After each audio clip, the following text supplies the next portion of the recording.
forí adé tọmọdé tàgbà ní dáríjọ tí ọ̀gbun àràbó bá ti di lọ́dọọdún.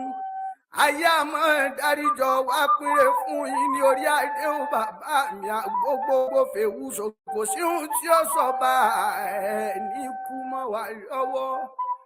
Àwa máa ń forí balẹ̀ fọ́ba wa ni o. Àwa máa ń forí balẹ̀ fọ́ba wa ni. Àwa máa forí balẹ̀ fọ́ba wa ni o.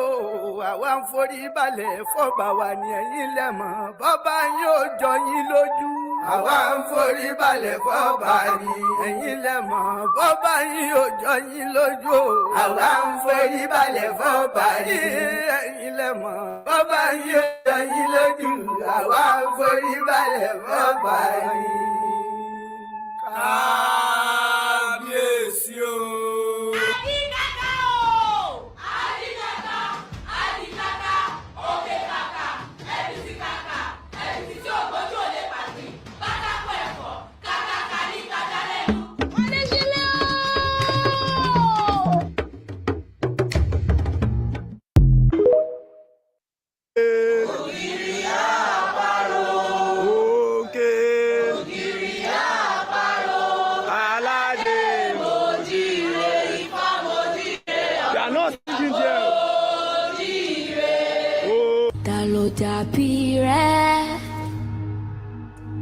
Ta ló dàbí rẹ̀ nínú gbogbo alágbára ayé? Ta ló dàbí rẹ̀ Olúwa? Ta ló dàbí rẹ̀?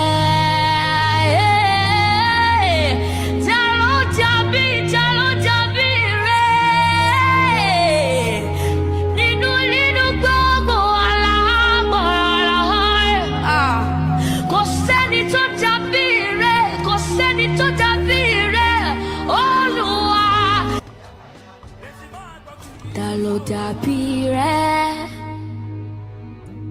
ta ló dàbí rẹ̀ nínú gbogbo alágbára ayé? Ta ló dàbí rẹ̀ Olúwa? Ta ló dàbí rẹ̀?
mọ́lẹ̀ gbogbo ilẹ̀ á sì tutù bí ejò òwúrọ̀. Mọ́ṣẹ́wà Ẹlẹ́dùmarè tó láyé lọ́rùn. Àtọ́rí aláìsùn wọ́n ṣe ni ọba tí ń gbẹ́kú ẹni lódìndín. Ṣé bí wà ló fọ̀rọ̀ dálé ayé o? Kábíyèsí rẹ̀ iṣẹ́ ló ṣe ni iṣẹ́ ló ṣe ni iṣẹ́ ló ṣe ni ọba mi àfìrí gbọ̀ngbọ̀n.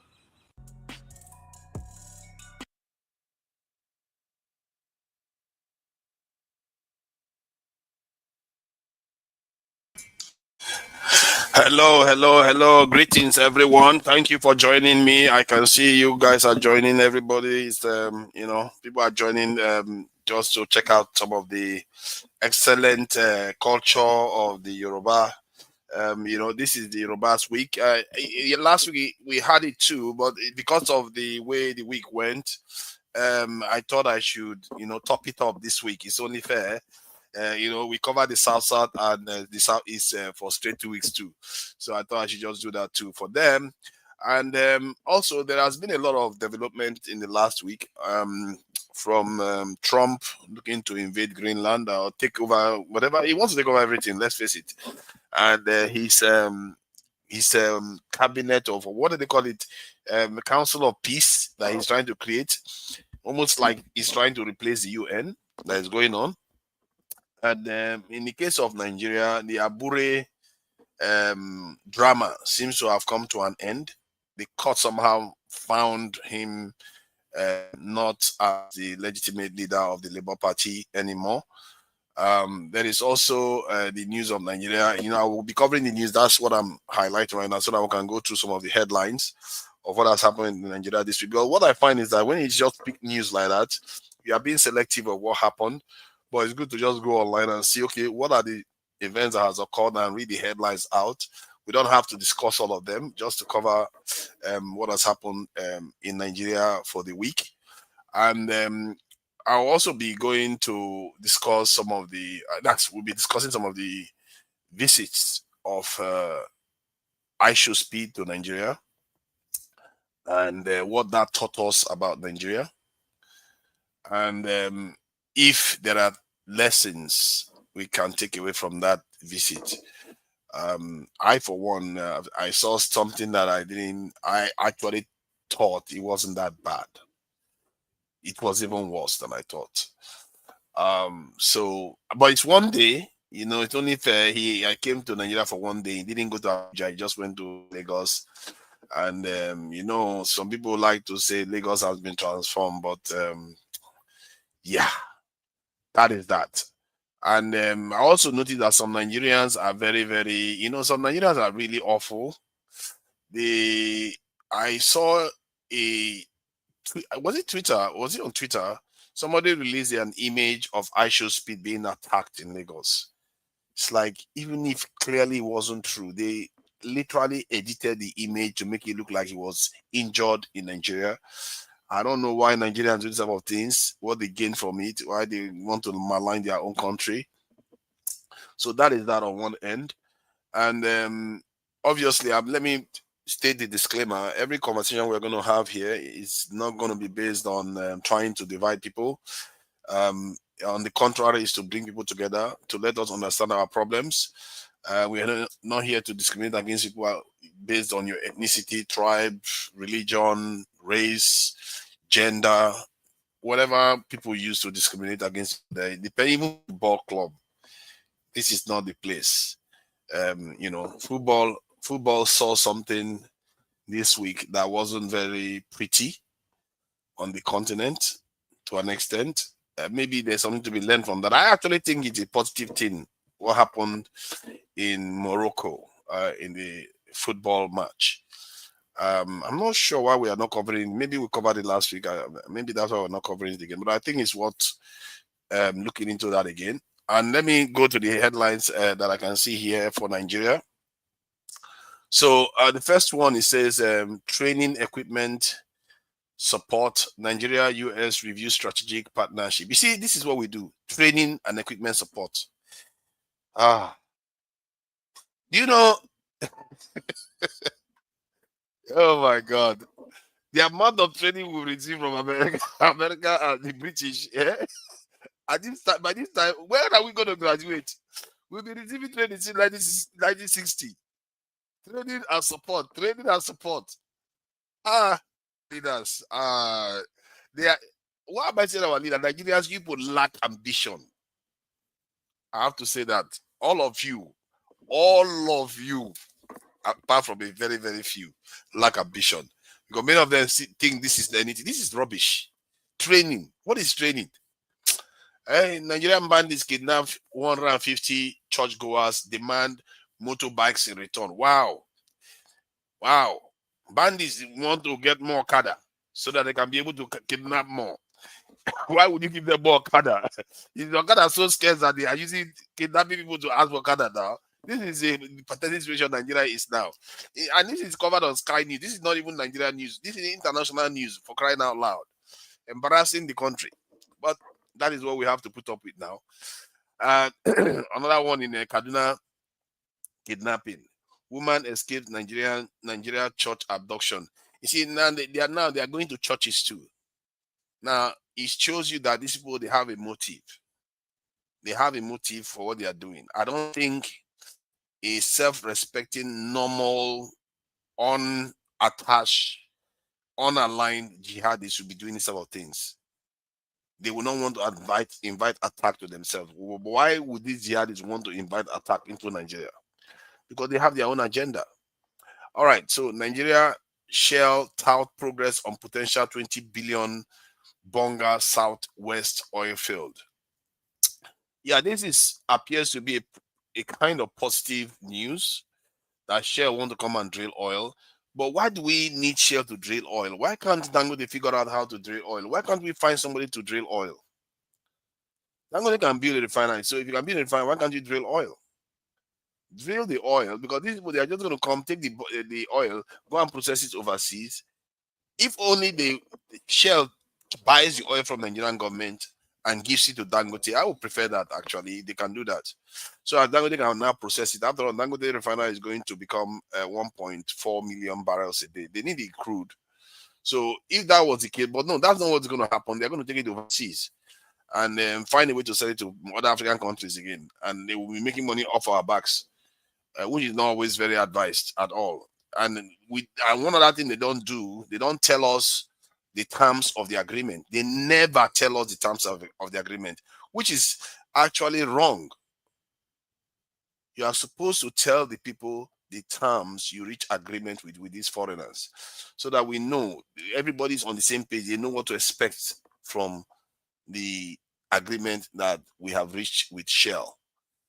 It's not a bad thing that they are investing. I don't have any real issue with that. Personally, I would like them to give us a reasonable share of the oil and also sell the oil to Dangote refinery, so that Dangote refinery can be able to process it and get value added this income from it. So now I will go to the next one. Nigeria must stop importing what it can produce. Oh, shocker.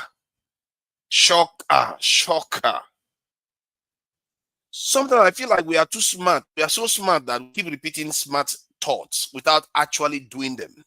Weird, isn't it? We say smart things all the time, but we never do it, actually. It's really strange, isn't it? Is that not what P2B has been saying forever? Is that not what they've been talking for how many decades now? But still, there is hardly any manufacturing going on in Nigeria. And that government, they don't put their effort in trying to make that one happen. See, you see people sending their children to overseas to go and school, to go and do all this nonsense, when they should be focusing on getting machineries into the country to start doing value-added manufacturing. If they cannot get the machinery into the country, you start making the machines yourself. Buy the parts. Spend 2, 3, 4 billion just sponsoring these things. Before you do it, you will see 2 or 3 sectors. Nigerians will start mastering it. Within 5 years, they will start mastering all those things. They will start making it for themselves. But no, our leaders, they will talk. Tomorrow now, they will rush and go and buy SUV from Japan. That's how useless they are. They will talk about supporting Nigeria these businesses. The next thing, they go and do the worst. I don't know. Why do they do these things? It's like they are just con men. They will tell you one thing and do something else. They will say, oh, we have to stop taking loans. The next thing, they go and take loans. We have to stop relying on foreign manufactured goods. The next thing, they're going to go and buy it. It's like, Even when they even carry this in have the policy of buying locally manufactured goods, they themselves still go and you can't even make it up. They themselves still go and buy foreign goods. Why is it that we can't get this straight? On topic, not the Google. No. The topic has already been covered. I've talked about the 3 topics already. I don't know about the Bassey one. I tried to find information about the Bassey one. I didn't get it. Let me see what she's talking about. There's nothing there. There was there for me to talk about. I might to talk about Abure and this thing. There's nothing there. They've already spoken about the Trump and Greenland palaver. So there's only I have to cover the Nigeria. I think it's actually valuable. We'll cover other things that are happening in Nigeria so that people know what is going on. I'm not playing any video, so there's no risk of having any copyright strikes. US launches strikes against Islamic State in Nigeria. Okay, that was a month ago. That one happened quite a while ago. Let's see. 4 days ago, Nigerian police denied church attacks as residents insist 168 people are held by armed groups. See that? ABC News. This was just 3 hours ago. UN World Food Program warns millions in Nigeria face extreme hunger without urgent funding. Since when do they feed us in Nigeria? Did these people even feed us in Nigeria? God. What kind of people? Why are we like these Nigerians? I'm tired of talking about Tinubu. I'm tired of talking about our politicians. It is Nigerians. Why are we like that? You have a country where IDP camps exist. You have a country where the people are not secured. You can't even sweep your streets. Why can't you just start there?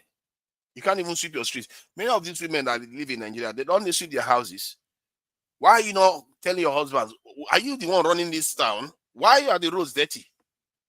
Why are you leaving the roads very dirty? Because the one who go home, I sweep my house. Why are the roads so dirty? Why are we dropping rubbish? The roads keep failing all the time. Why are you not holding the men accountable? It's really, really embarrassing. Like when iShowSpeed went to other parts of Africa, I'm telling you, by the time he came to Nigeria, Nigeria was the worst picture I saw. And that is Lagos. And that is some of the best parts of Lagos. That's the Lagos everybody is shouting that, oh, they've done Lagos up. Lagos is to be transformed and all the rest. And yet, maybe in the eyes of Nigerians, it's been transformed. But in the eyes of international standard, it hasn't. It hasn't been transformed at all. It was really, really embarrassing. The guy was looking as if Lagos is smelling. And darkness, when the evening came, the roads were becoming darker and darker. So they had to artificially light the iShowSpeed up. It's like this guy went to Kenya, went to Ethiopia, went to Uganda, went to South Africa. You know, all those countries, they were fine. They were just fine. Went to Swaziland, Eswatini, if I'm not mistaken. Yeah, he went to Eswatini. I think he went to Zimbabwe too. Well, the moment he arrived in Nigeria, oh my God. And then you see how Nigerians behave. Oh my God, we really disgrace ourselves. That it just shows you how entitled our people feel. Our people feel entitled. They want to capitalize on every single chance they get. It's like they don't even have any dignity. You know, when I was growing up, parents don't even allow their children eat in the house of even family members. They don't take food from family members. That's how Nigerians used to be, quite reserved. Like if you as a child, you go and take food from anybody else other than your parents, you are in trouble. They frown on it a lot. Now the parents are the ones on the street begging money openly. How is that those men, because most of them are capable of having wives. Maybe some of them do have wives even. Definitely girlfriends. How are those people begging iShowSpeed money going to raise their own children? Is that what we are doing now in Nigeria? Begging. Babiala. That's what we are doing now. And our elites are also complicit in this, because they want to have this idea like, oh, they are too big. Look at me. I'm going to bless your life. I'm going to transform your life. This kind of attitude, on end attitude, you are running your country to the ground with that nonsense characteristics. Instead of you to use the money to actually better your people and build proper infrastructures and build proper services for your people, you use it to go and start aggrandizing yourself. As they say, chasing clout. That's all Nigerians like to do now. Quick money. And I've seen it in Nigeria. I work with Nigerians all the time. I've seen it, and I say it to them. I said, some of the things I see in you people, it's just unbelievable. It's like there's no sense of ethics. There's no work ethic there. There's no accountability. Everybody just acts anyhow. That's what I see in Nigeria, and that's what showed up that day. Even if I understand why some of those things are happening, but man, it looks bad. It really looks bad. And that is in Lagos. I wish he went to Abuja. Maybe he would have redeemed Nigeria a little bit, but that was in Lagos. That's one shot we had, and they destroyed the Nigerian reputation completely. He even, like, the one of them is the man that is saying he's the strongest man in Africa. They offered him money. He said he wanted money. At first he said he didn't want money. Then later on he changed his mind and said he wants money. Then when they offer him money now, he refused. Hey, you see, this is a pathology of what is going on. Then he said the money is too small. He needs more money. What did you do for the man that he has to give you money? He'll give you free money and you are setting standard for him. Then he gave you another, he offered you in dollars. I think $1,000 was what Ashley Smith offered him, and he refused. Then he was demanding $10,000. For what? Our people. I don't know where our brain has gone. Every single chance we get, we want to use it to hit. Like the idea is, let's what do they call it? Achieve or something. There's a term Nigerians call it now. Every single chance they get, whether they is earned or not, they don't care. They will just want the money. And they don't understand how undignified that looks. Maybe Buhari is right. You know, when Buhari said Nigerians are lazy, Nigerian youths are lazy. Maybe he's right. Maybe Nigerians, to an extent, I've actually said it, that Nigerians, they have this thing where they feel entitled to things without actually demanding proper accountability. Why would your leader give anything to you when you don't even demand accountability? Some people come here and they will still come here today and defend the rubbish that the government is doing, all the nonsense. But what is the progress they've seen? And yet you will see people defending it. They will defend it and they'll say it's the right thing to do. And you see some of our people, they'll come here and say we should be recolonized. What is wrong with our people? If you go to North Africa today, if you ask whether they should be recolonized, it's only 10%, maybe even less, that will say yes. But when you come to Nigeria, you ask, I won't be shocked. You see 30% of people will say yes, we should be recognized. And those people, they actually think they are smart. They think they know what they are doing, but they don't. They have no clue. No clue.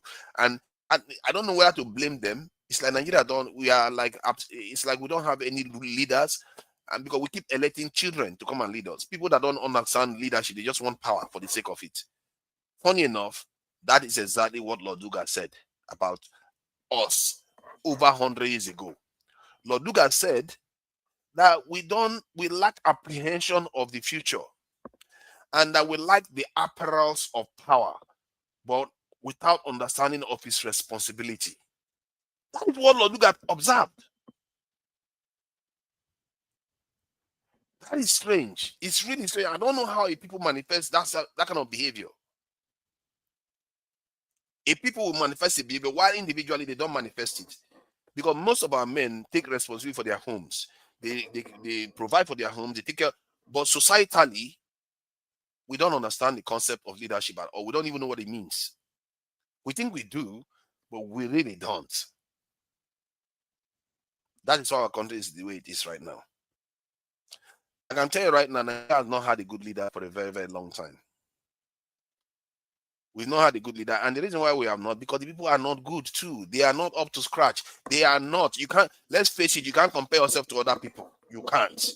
You can say you are because you are the largest country in Africa and you have oil that is under the ground. Those things are given to you, not by, it just happened by nature. That's not out of conscious effort. It just happened by nature. What are the things that are actually conscious, that is actually strategically important that Nigeria has achieved? All we do is dance, shake our backside, and act drama that makes Africans look bad too. Many African programs that I watch, you need to see how they make black people look bad. They will always, Nigerian programs, so they will make the lighter skinned ones do all the nice things. Then the darker skinned ones are like the devils, the wicked ones. I don't know whether you have seen this program, Visa on Arrival. Just notice what they do on that Visa on Arrival. The lighter skinned people, they use them to play parts. One of them is even mixed race. They use her to play good parts, like she's a nice and good person, while all the darker ones are the bad people. It's like, why would you do that? These are forget it, man. And I should still reveal a lot of things. And one other thing that the I should speak showed is that we were very fake. We barely showed him culture. It's only that museum, art gallery. When he went there, that's when he really saw Nigerian culture to an extent. We didn't show him much at all.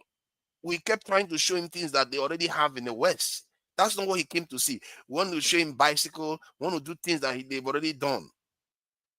When we should be showing, we should have brought masquerade from all parts of Nigeria to Lagos. Instead, they were dancing with Fulani, this thing. I don't know what that dance was all about, really. I really don't. But it's okay. Maybe they were not ready. You know, but the world has seen us now, and it wasn't pretty. You know what? Let me play this video. I'll play that video so people will see.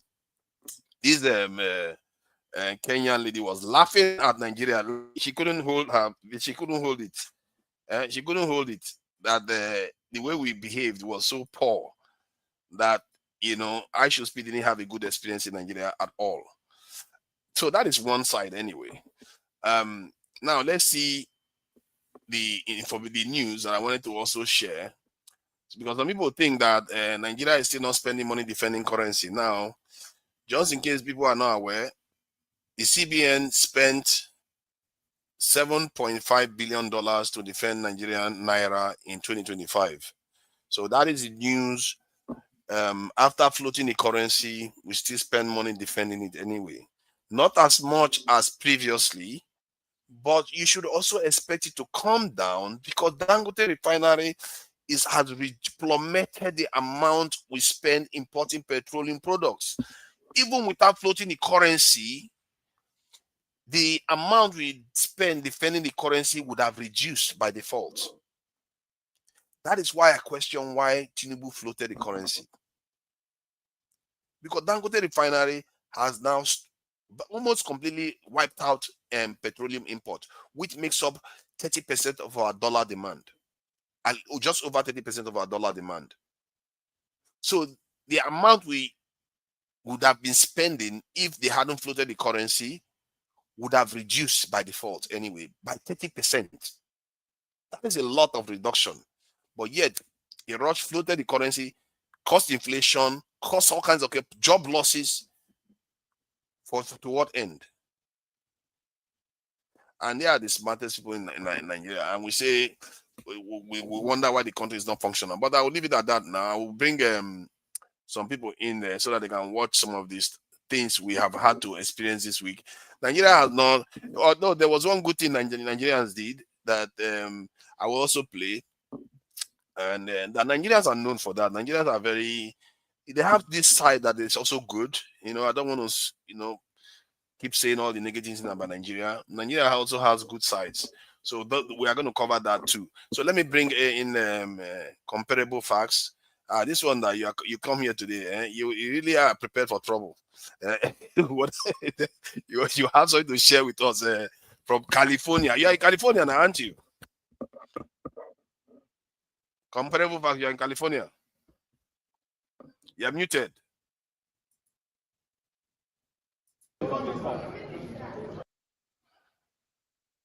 You are still muted, though. Can you hear me? I can hear you now, loud and clear. Yeah, how are you? Yeah, we are fine. We are fine. Just doing okay. Yeah, I just got back from Nigeria about 2 weeks ago. So how long that been? How long for what? No, I said I just got back from Nigeria on the 11th of this month. I don't know if you're aware of it. That's cool. How? Okay, you went to the southeast, or were you in Lagos? Oh, I was all over. I was a lot of places. I started from Lagos to Abuja, from Abuja to Owerri, from Owerri then I started from there. I drove to Port Harcourt. From Port Harcourt, we drove to Aba.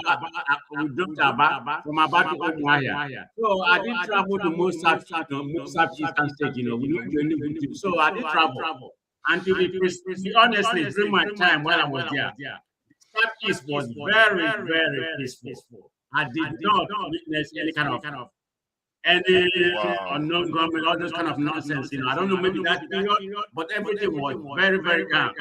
The only problem that I have was, people, the police and the Air Force, military. I don't know why the Air Force has to be on the checkpoints too. So far, can you figure that out? I mean, there's the Air Force, there's police. There's military people at the checkpoint. They're just collecting money. It's easy to understand now. It's easy to understand. They don't have anywhere else to be. If they go to military base and they need people there because they've not recruited enough people, so they have to man the checkpoint. That's why it's peaceful.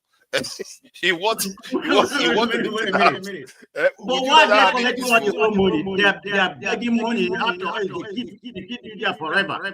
I'm not talking about myself. I have that kind of privilege, so I'm not going to disclose that privilege. Yeah. But this is what they're doing. Because once we are passing, we see like about 10 cars. They're just collecting money. Yeah. Yeah, they do that. Were you driving privately or like public transport? No. We would drivers, They will take your money. They will take it. I don't really drive when I'm in Nigeria. I only drive around Owerri, I don't drive when I'm in Nigeria. Nigeria is so chaos for me to drive. It's not that I can't drive, but I refuse to deal with their chaotic, Nigeria is so chaotic, it's not even funny. But I wanted to say something. I think I heard you say something about the other day about what's going on in Nigeria. I think the problem I witness about Nigeria is not just the government, it's about the people we have. Nigeria have very chaotic people. Let's just call it. I did witness that while I was in Nigeria. I mean, the elected people that like them, this is what we get. Everybody keep on complaining about the government, which I'm overwhelmingly complaining about the government. They are very corrupt and everything. But it's the people who elect them, and this is how we are. I mean, I don't know if you know about what's happening recently about Aisha Speed that came to Nigeria. He left. He was supposed to be in Nigeria for 3 days and go to Abuja, but he left the second day. He went to China, was supposed to be in China for 3 days. He spent about a week. So he went to Morocco. Yeah, he went to Morocco, he went to Kenya, some African countries. But when it comes to Nigeria, I'm not even talking about people, all these content creators or whatever, try to create something for themselves. But people in general, do you know that he was accused by a lady, for sexual harassment? A lady tried to blackmail him. That's one of the reasons he left. Wow. Unbelievable. Yes. The lady tried to blackmail him that he was sexually harassing him. That's one of the reasons why he left the second day. It's just the chaotic situation we have in Nigeria is not. Yes. Sorry, let me confirm something. People are saying it's echoing. Is it still echoing? It has stopped. I think it has stopped. This echoing is a new thing, I think whenever I'm playing the screen audio, it just starts echoing. So I will be watching out for that now. Sorry about that. Go ahead. So was it that, because I saw a video of a young man handing Aisha Speed something, saying he should take one of the girls or something like that. It's like they want to do kind of runs with Aisha Speed. It's like I don't understand what Nigerians are doing. I don't understand them. Is that what they do now? Is that what they do? They don't. Okay, one, they didn't know who Aisha Speed was. They didn't know that one. It's a 21-year-old boy. that doesn't engage in those sort of shenanigans. His father is watching, literally watching him live. And you expect him to behave like that. People are blaming it on poverty. Don't they have poverty in Kenya? Don't they have poverty in Morocco and some other places that he went? It's not poverty. It's the opposite. Those people that were running, chasing him, they didn't look that poor. Many of them had clothes on. They had muscle on them. So they were chasing him and shouting and saying, "Give us money, bless us, give us money, money, money, money." You know, and for me, that one is one thing. How about the muscle man, the strongest man in Africa? The one that was just asking for money. He gave you money. You rejected it. You asked for more. It's like, what kind of behavior is this? Whatever he gave you, you should just accept, because that is a gift. It's not yours. But you forget that he was greed. in front It is of greed and Nigeria. entitlement. And which one is Pella again? Pella was chasing him left and right. Don't you know who? Oh no, forget about Pella. The guy is a content creator. I'm not angry about what Pella did. Pella is trying to create a context for himself. I'm not. He has one of the most trending. It makes us. It's embarrassing to Nigeria. I don't really look at his anything embarrassing. So if you want to make content, if you want to make content, go and cover yourself in shit. So because you want to make content, you go and disgrace your country. Which country? Who does that? There are certain things you have to consider what you are doing. Maybe there are smart ways to create content other than just to embarrass the entire country, chasing I should speed. You know, I just feel like the whole thing was a shambles. No wonder the poor guy had to leave. No wonder he had to leave. Maybe he didn't even have the chance to go to Abuja to go and find out, okay, maybe Abuja is a lot better. Abuja would have been 1,000 times better, but whatever they did drove him away. And I hope he comes back. Yeah, which I don't know whether he will ever. Well, he wanted to go to Abuja, you know, but because I guess they drove him away. I don't know why, because he wanted to go to Abuja. Like I said, he was supposed to be in Nigeria for 3 days, but he left the second days, you know. I don't really know what happened in Lekki. When he went to Lekki, I don't think there was a light at night. So I don't know. But there's light in Lekki now, so I don't really know what actually happened that particular day. Some parts there were no light. Some parts there were light. Okay. There was light. But the thing is, he drove in many other countries. They didn't experience that. I'm telling you, when I saw him in Morocco, I was looking at the road. I was trying to find rubbish on the road, like any rubbish. I couldn't find any rubbish in Casablanca. Look at, it's like the people themselves don't drop rubbish on the floor. They clean it. They make sure everything is clean. But Nigeria can't even fix a city that where they have how many million people in that city. They can't even take enough tax to just get people to clean the city. All those people that are begging, why are you not hiring them to clean the city? Forefathers, I'm surprised you're the one bashing Nigeria today. It's embarrassing. It's a new one for me. Oh. Why would I not bash it? It's rubbish now. When they are misbehaving, why would I not bash it? Everybody knows that I have never seen you bashing Nigeria. So I'm kind of surprised. If you are misbehaving, I'll bash you. When they are spending money defending the currency, I raise that issue all the time. Sorry, please go ahead, comparable facts. So I go to AY. This one people are coming in so that everybody can be able to chime in.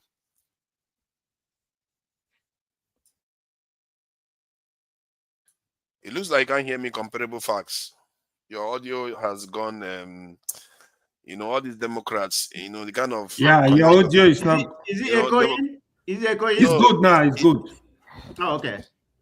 So I mean, like I was saying, everything is not about the government. It's not about the government. Are the government performing? No, they are not really performing. I mean, what happened in Nigeria?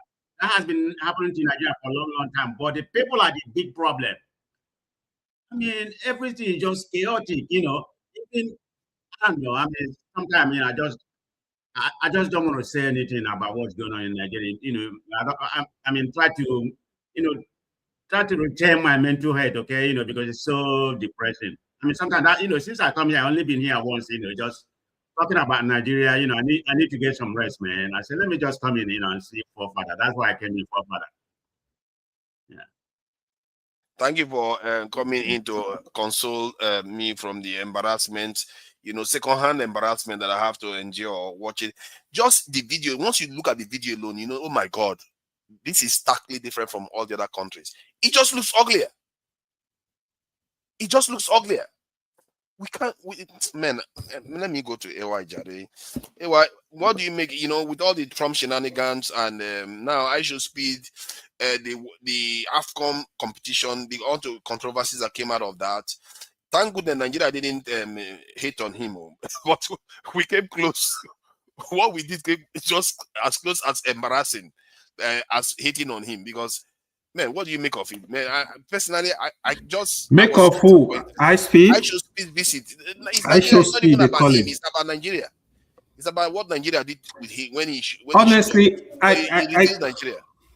Yeah, if you watch the last part of the Damages show, I think our sister Ugozika, she said it all.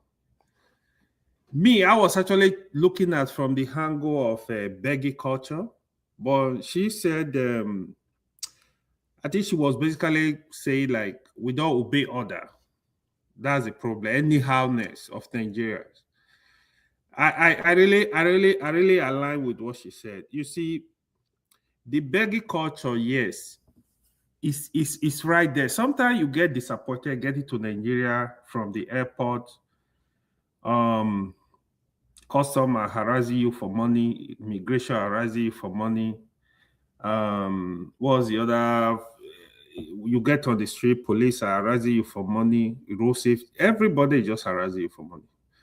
But it turned into something else. You know, when we were growing up, yes, if you encounter law officials, they will harass you. If you encounter anybody in their position of authority, they will harass you. This one, they just see anybody now, they just start begging. Foreigner on top of it, foreigner. That you just start begging for money. Actually, oh my God. See, I'm surprised people are just seeing this now. That is where it's a bit embarrassing and scary, because I remember I was in Lagos airport. I don't know. I think probably 4 years ago, something like that. I remember seeing these people. Even what was this thing? Last month or something. No. The other new thing, civil defense. The way everybody is just harassing for money, my fear was, what if it's a non-Nigeria? How is he going to look at us? Because I travel around the world, you don't see where these things happen. Then you come to Nigeria, everybody. I remember an incident. I got to Lagos airport. I called this lady. I wanted, because I saw she was the lady carrying card. I was basically calling. I'm like, oh, come and help me pick my stuff. She actually came around, but there were some other guys there. I feel like, oh, okay, maybe I can help this girl with some money. As we were going to meet my brother, you know what she said to me? She said, bros, now dollar you go pay me. I got so pissed. I'm like, what are you talking about? Are you using dollar in this country? I got so pissed to the extent that when I got to the car, just to ask my brother, oh, if you have Naira, please give her money, because I didn't want to deal with her. I feel like if she has actually come and said, tell me a different story, maybe, oh, bros, oh, I'm looking for money to pay my school fees, so things are hard for me. Oh, I'm trying to take care of my daughter. Just good reason, not because you help me move load that is just less than 500 meters. What I can actually do for myself, you are telling me to give you dollars. I think it was just very disgusting. Apart from that, the police, the road safety, everybody, the harassment is too much. Nigeria, I think sometimes it's greed sometimes, because you go to the bank, even bankers, sometimes they expect you, okay, you got to drop something. People want to do little things for you in Nigeria, you got to drop something. I don't know how to do it. It's just too much. My fear is if we have foreigners coming, just like the young guy visited Nigeria, then what are they going to call us? You know, the entitlement is just too much. It's not funny, man. And they know especially at the airport. I think the Minister of Aviation, the government needs to do something about that, because that is the image of Nigeria. I thought last they still do it. Sometimes Last year I was in Abuja, like they were calling me like, okay, what is in your back? When they start doing that, they just want you to give them money and just go. So I usually struck my face. I'm like, what's your business? What is it's not good, man. Is there nobody with integrity anymore in that country? It's like, are they all gone? Nobody can enforce one sector and make sure that they actually do their job properly. Because to be fair, I've been in Nigeria, I've seen cases where sometimes there are some sensitive areas you see that they actually do their jobs. Like yesterday, like last week, I was talking to people in the legal this area, and the way one lady, she's like a customer service person, the way she spoke, I was like quite impressed. But I was so impressed. But normally you get that here, but because you don't get that in Nigeria, I just find they are very, very fine between before you see people that are actually serious doing what they are supposed to do. Because they've talked about this. I remember vividly when that they were going to stop this. I think there was a case that happened in Nigeria. The airport guy, the person that in charge, said they're going to stop this. No more taking bribe anymore. This and that. Look at that. We are still doing it today. Believe that your own risk. I think minister. Why don't they fire the minister? You see, that's the thing. The president is right there. He knows this thing is still going on. Why are you not firing the minister that is supposed to be in charge of that sector? The minister of aviation. Well, I think some people are saying he's doing something about it. I don't know what he's doing about it. They are still taking money. What is he doing something about it? So yeah, exactly. It just let me tell you of the police, right? Every IG of police, they know about this thing. In fact, the police are saying that the money get to the IG. So you hear the IG, don't give anybody bribe, don't give anybody any money, but it's still going on. like before, let me tell you this. Before the protest, before the SARS protest, if you know people that experienced the brutality of those SARS guys, they were criminals giving guns to rob. I'm telling you. They were just calling themselves policemen. They were criminals with guns. That was why you saw Nigeria were that protest was very intense because it was too much. The same thing is still going on, it's just that on a different level. But before that SARS protest, it was so bad. They were literally buying people, put gun on your body if you are not careful. They will arrest people based on, they tell you are a Yahoo boy, they see you with computer, they see you with iPhone, they harass you, they look at your bank account. Let me get this straight. Let's not spread it too far. This time when you went to Nigeria, some people still ask you for money at the airport. Not directly. They didn't ask. They wanted to make that move. Me, I know how they act. But trust me, people are expecting you to give them money. It's just normal. Okay, but at least they didn't ask. There's a difference now. It's not they have a way of doing it, right? They didn't ask me, to be honest, but trust me, it's going on. They didn't ask you. They didn't. What do you mean it's going on? They didn't ask you. They didn't take from you. See. Sometimes, listen. Let me tell you. You don't know how these people act because me, I know my way around the airport. When I was leaving, I did travel alone. I know my friend was giving them money, but not that they ask him. It's just a funny. See.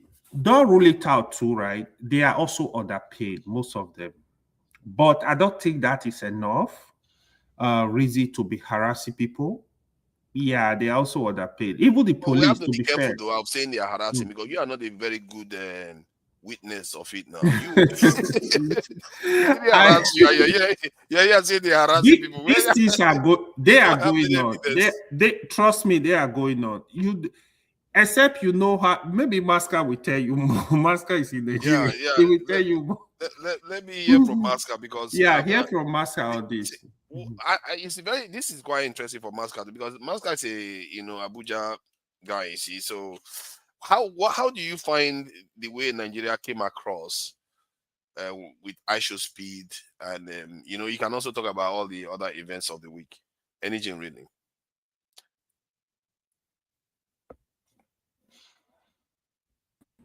And do you think Abuja would have behaved the same way? No, certainly. But no, not like Lagos. Certainly not like Lagos. But I think AY is correct The challenge with Nigeria is that it's a very nuanced and complex place. People will be asking you for money, but not directly. It's not like, oh, the country has evolved. Let's say police and all these law enforcement people, they've evolved. They're not going to harass you. They're just going to like somebody. See, look, in Nigeria, when you pass somebody and say happy Sunday, if you are a Nigerian, it has a meaning. When you come to the police checkpoint, they say your boys are on the road. It has a meaning. In fact, it's as simple as we are here, sir. We are here for you, sir. Yes. Exactly. Your boys are here. You know, so all these things, they happen. So in Lagos, people, what I've seen, that even me, sometimes it shocked me. The Lagos policeman has the guts, the liver of a Lagos policeman. I sometimes I marvel at it, like, don't these people know that I can get you sacked? Like the way you're misbehaving with me, like. But in Lagos, it's like, in fact, let me put it this way. My summary is that there are 3 problems that Nigeria has managed to tie into one rope. And you can see when you tie 3 problems, you join them together, it's going to be a massive problem. The first one is, yes, there's an institutional breakdown. The institutions don't work. It's like, if it's like we're always trying to make, if you say this is police, it's like he's going to go and do the opposite of policing. He's going to be the first person to break the law. If you say this guy is a lawmaker, you catch him on TV slapping somebody innocently just because the man is a driver. He's a dispatch, he's a bolt driver. Like, so how are you a lawmaker? You are a lawbreaker, my brother.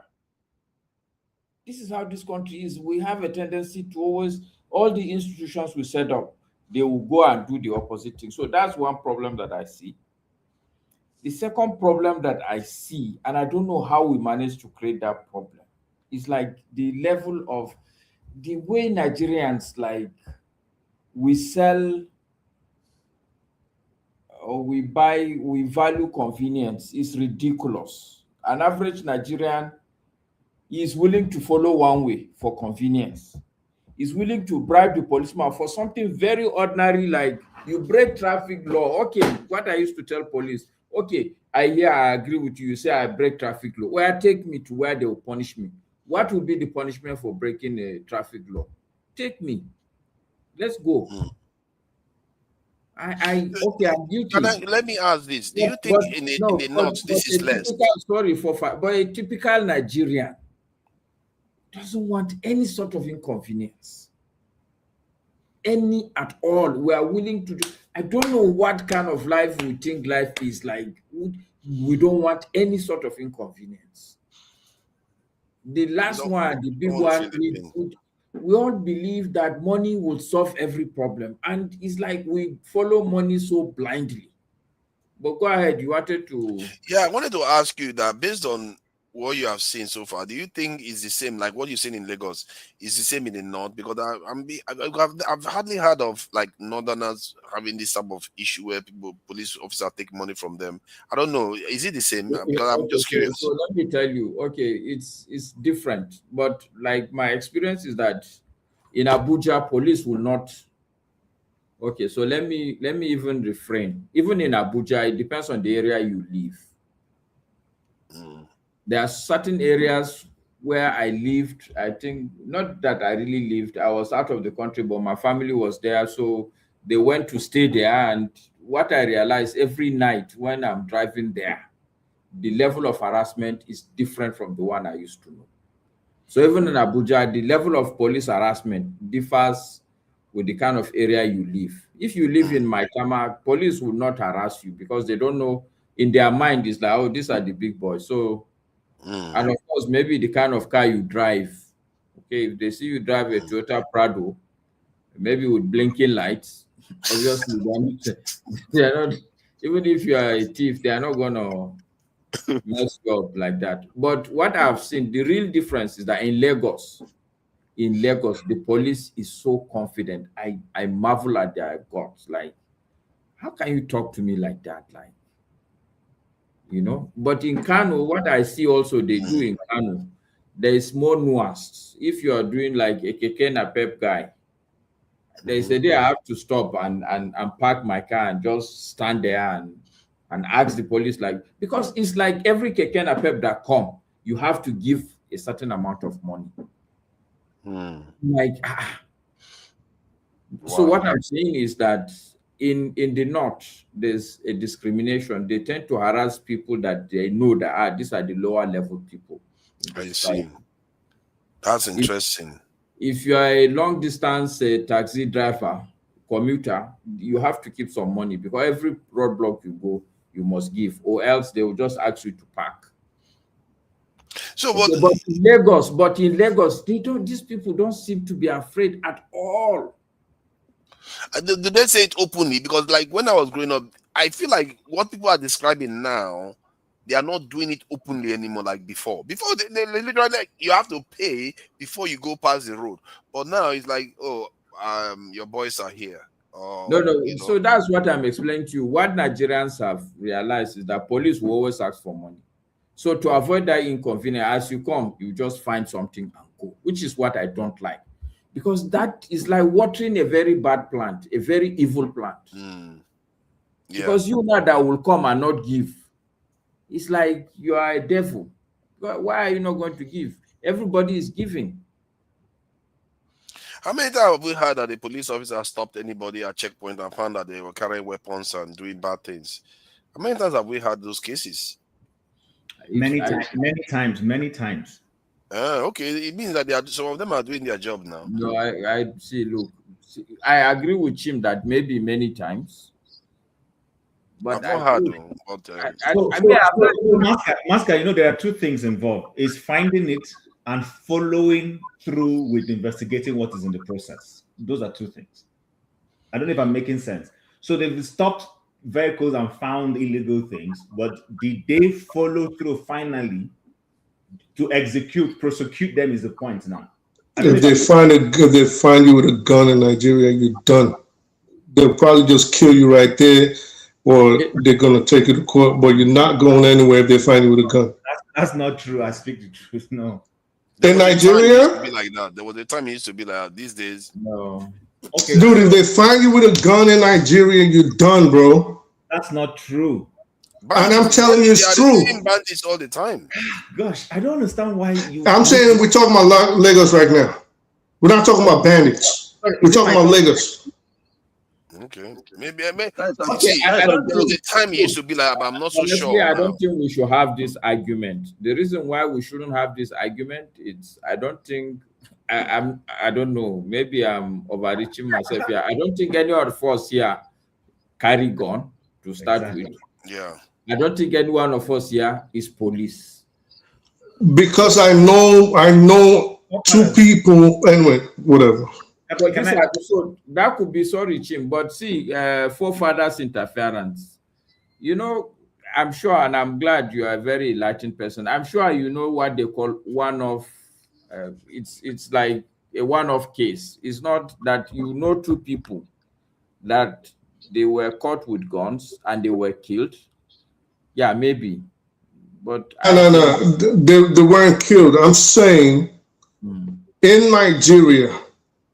Okay, the worst thing you want to be caught with, especially in Lagos, is a gun. Okay, why is that? My question to you would be why?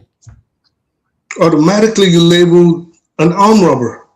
Okay, so then what is the process? Let's now. The process, that's what I'm saying. So the process, your chances of the first thing they're doing, they're gonna shoot you in the leg. I guarantee you that. I guarantee you that if they catch you with a gun in Lagos, the first thing they're gonna shoot you in the leg. If you don't die, yes, sir. It's not always true. Chief is right. It depends on who. Let me give you one example. Sir. Okay. We know everything is. Wait. We know everything is not absolute, yes. Right? And of course, it might become across like sensationalist. What I'm saying, but the worst thing you want to get caught with, before you move on, I'll just say the worst thing you want to get caught with by the police in Lagos is a firearm. I agree. But let me give you this example. You know, before I came here, I ran a company, or I owned a company that was dealing with the supply, installation, and maintenance of security systems, high-tech security systems. And I remember one of the sites that I was manning, we had a screening system, a baggage screening system. You know, the type you have in the airport where they screen your baggage. And we screened the baggage. For some reasons, I can't give you all the details here. The baggage was screened. This was in a governor's office. And those who were manning it, I was there. They screened the baggage, we found a pistol by an employee. That was dangerous. Not in the governor's office. Tony, so sorry, Tony. Let's even know, because this argument is even absurd. Do you know forefathers interfere? Do you know that there is a standard theory in Nigeria that half of the armed robbery, police lend their guns? So, agreed. And listen, just like you, they just said this, I don't want to say, but I'm going to say this. The example you gave, Tony, was something found in a controlled environment. It was a firearm found in a controlled environment, meaning the governor's office. I'm talking about, for example, you're driving on the streets of Lagos, and the police happens to stop you, and they happen to find a gun or guns with you. Talk to anybody in Nigeria and ask them. That's what I'm saying. So we're not saying a controlled environment, or you thinking you're going to get away. Even before you start showing your credentials, like, no, if you're not careful, Nigerian police, they're going to light you up and leave you there. Like, what are you talking about? No, that's true. That absolutely. I don't doubt that. Even this case that I mentioned, you don't want to know what happened, because it's you can't do that. But let me just leave it there. It does happen. It depends. If you carry a gun that has a license, you should be able to explain that if you are lucky that the police officer or those who caught you are patient and they have a high sanity level. Otherwise, yes, just the mere fact that you're carrying, because they're very irrational. Yes, and how they perceive you. Yes, you just have to trust God to leave that spot alive. So that's true. But they can't do that now. What if you were a CID, you had a gun with you? How did they know the difference? Well, you still have to be able to explain yourself calmly, because the person who is dead, you're dead, you're gone. So it's not like in developed clients where they would investigate and take time to. No. That is a no-go. You don't want to do that, even if they find it in your house. Do you know how many people Nigerian police, when they do these studies from overseas, you know how many Nigerian police kill every day that go undetected in Nigeria for finding them with like a knife? Then you have a gun, and what do you think is going to happen to you in Nigeria? Well, you have information that we don't have, but my sense is they are not two things. They are not as diligent, obviously, because this issue of catching you with a gun is when somebody is diligent enough. If the standard operating procedure is everybody gives 5 naira and go, then this argument we're having about seeing the gun is happenstance. It's going to be it's going to be accidental. The Nigerian police are not very diligent in terms of when they are on the road. No, Master. When they find you, forefathers interference. Let me go so I can get to you. Yeah, let me just end this like this. When they find you with that, you know all they're seeing right away is money. When they find you with something like that, it's how much money they're going to get from you, the judges, the lawyer, everybody. That's all they're thinking about. And they're going to extort you to they're going to extort you into poverty if you're not accredited to own that weapon. That's if you don't die, like Tom said. Yeah, I'm beginning to think that given everything I know of Nigeria, like we've had all this fraud before, then they will say they will deal with it. They will make sure it doesn't happen again. They will even dismiss police officers that take money, but yet it's still happening. Because if they were doing their due diligence like the way they do, like in the UK now, they will send fake shoppers to come and check whether people are. Yes, no, you're right. So they are supposed to be circling the There are system called all the time. mystery shoppers. I remember very well. I did myself. I Mystery remember shoppers. when Buhari came in. This was one of the recommendations. I wrote almost like a 60-page recommendation to the government. Yeah, in terms of how the police can actually be, because in my mind, the police is the base, is the belly of the country. If you don't get your policing right, then every other thing is just because everything starts with policing. You know, part of that the lawyers have to deal with it. ABC, you even if it's just 50,000 people you employ as mystery shoppers in Nigeria, with the technology that their button can be a camera, so you don't need to do anything. Just appear in front of a policeman and see how he behaves. You know. Let me go to Chims. So I can get me go around. Chim, do we need a dog department? You know, somebody that we know is upstanding and strong and is not afraid of these crazies that we have in this ministries. Come in and clean the house from one department to another, because there's a lot of decay that you see in Nigeria, and it looks like it's impossible to have it. Maybe some departments are working fine. Let's say Ministry of Technology, Science and Technology is doing fine, but the others are not. So maybe somebody needs to go in there, one department after the another, cleaning it out, making sure their standards increase, because the way it's been handled so far is not working, and things don't get better. And this week, man, even not very few Nigerians are defending this week with I show speed. What they saw, they were embarrassed. Nigerians were embarrassed. Okay, so what do you make of it? So yeah, I agree with you. I think one thing I wanted to call our minds back to remember is we used to have an office or a department or ministry, I don't know what, or parastatal or whatever it is, referred to as National Orientation Commission. I know they are still there, but when I say we used to mean right now, it's moribund. They're just maybe one institution that is just collecting budgets and really not doing anything. But the funny thing is that the military era seems to have utilized that institution better than the civilians who should be using it.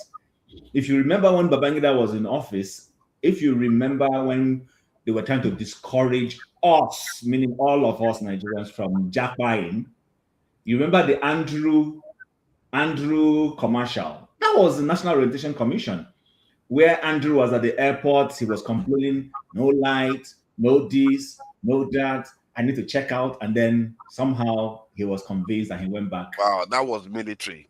That was Madame Dora tried to use it actually. She used it a little bit. That was the last time. She didn't do a good job at that. I'm an apostle of Madame Dora. I'm going to knock her this morning because you brought her up. Now my person be that to talk. I say you go receive knocking for her with that. But I mean, we all remember how Professor Jerry Ghana, that was what brought Professor Jerry Ghana to the front burner of Nigerian politics. Remember when he says, if you're a teacher, teach well. If you're a minister, minister well.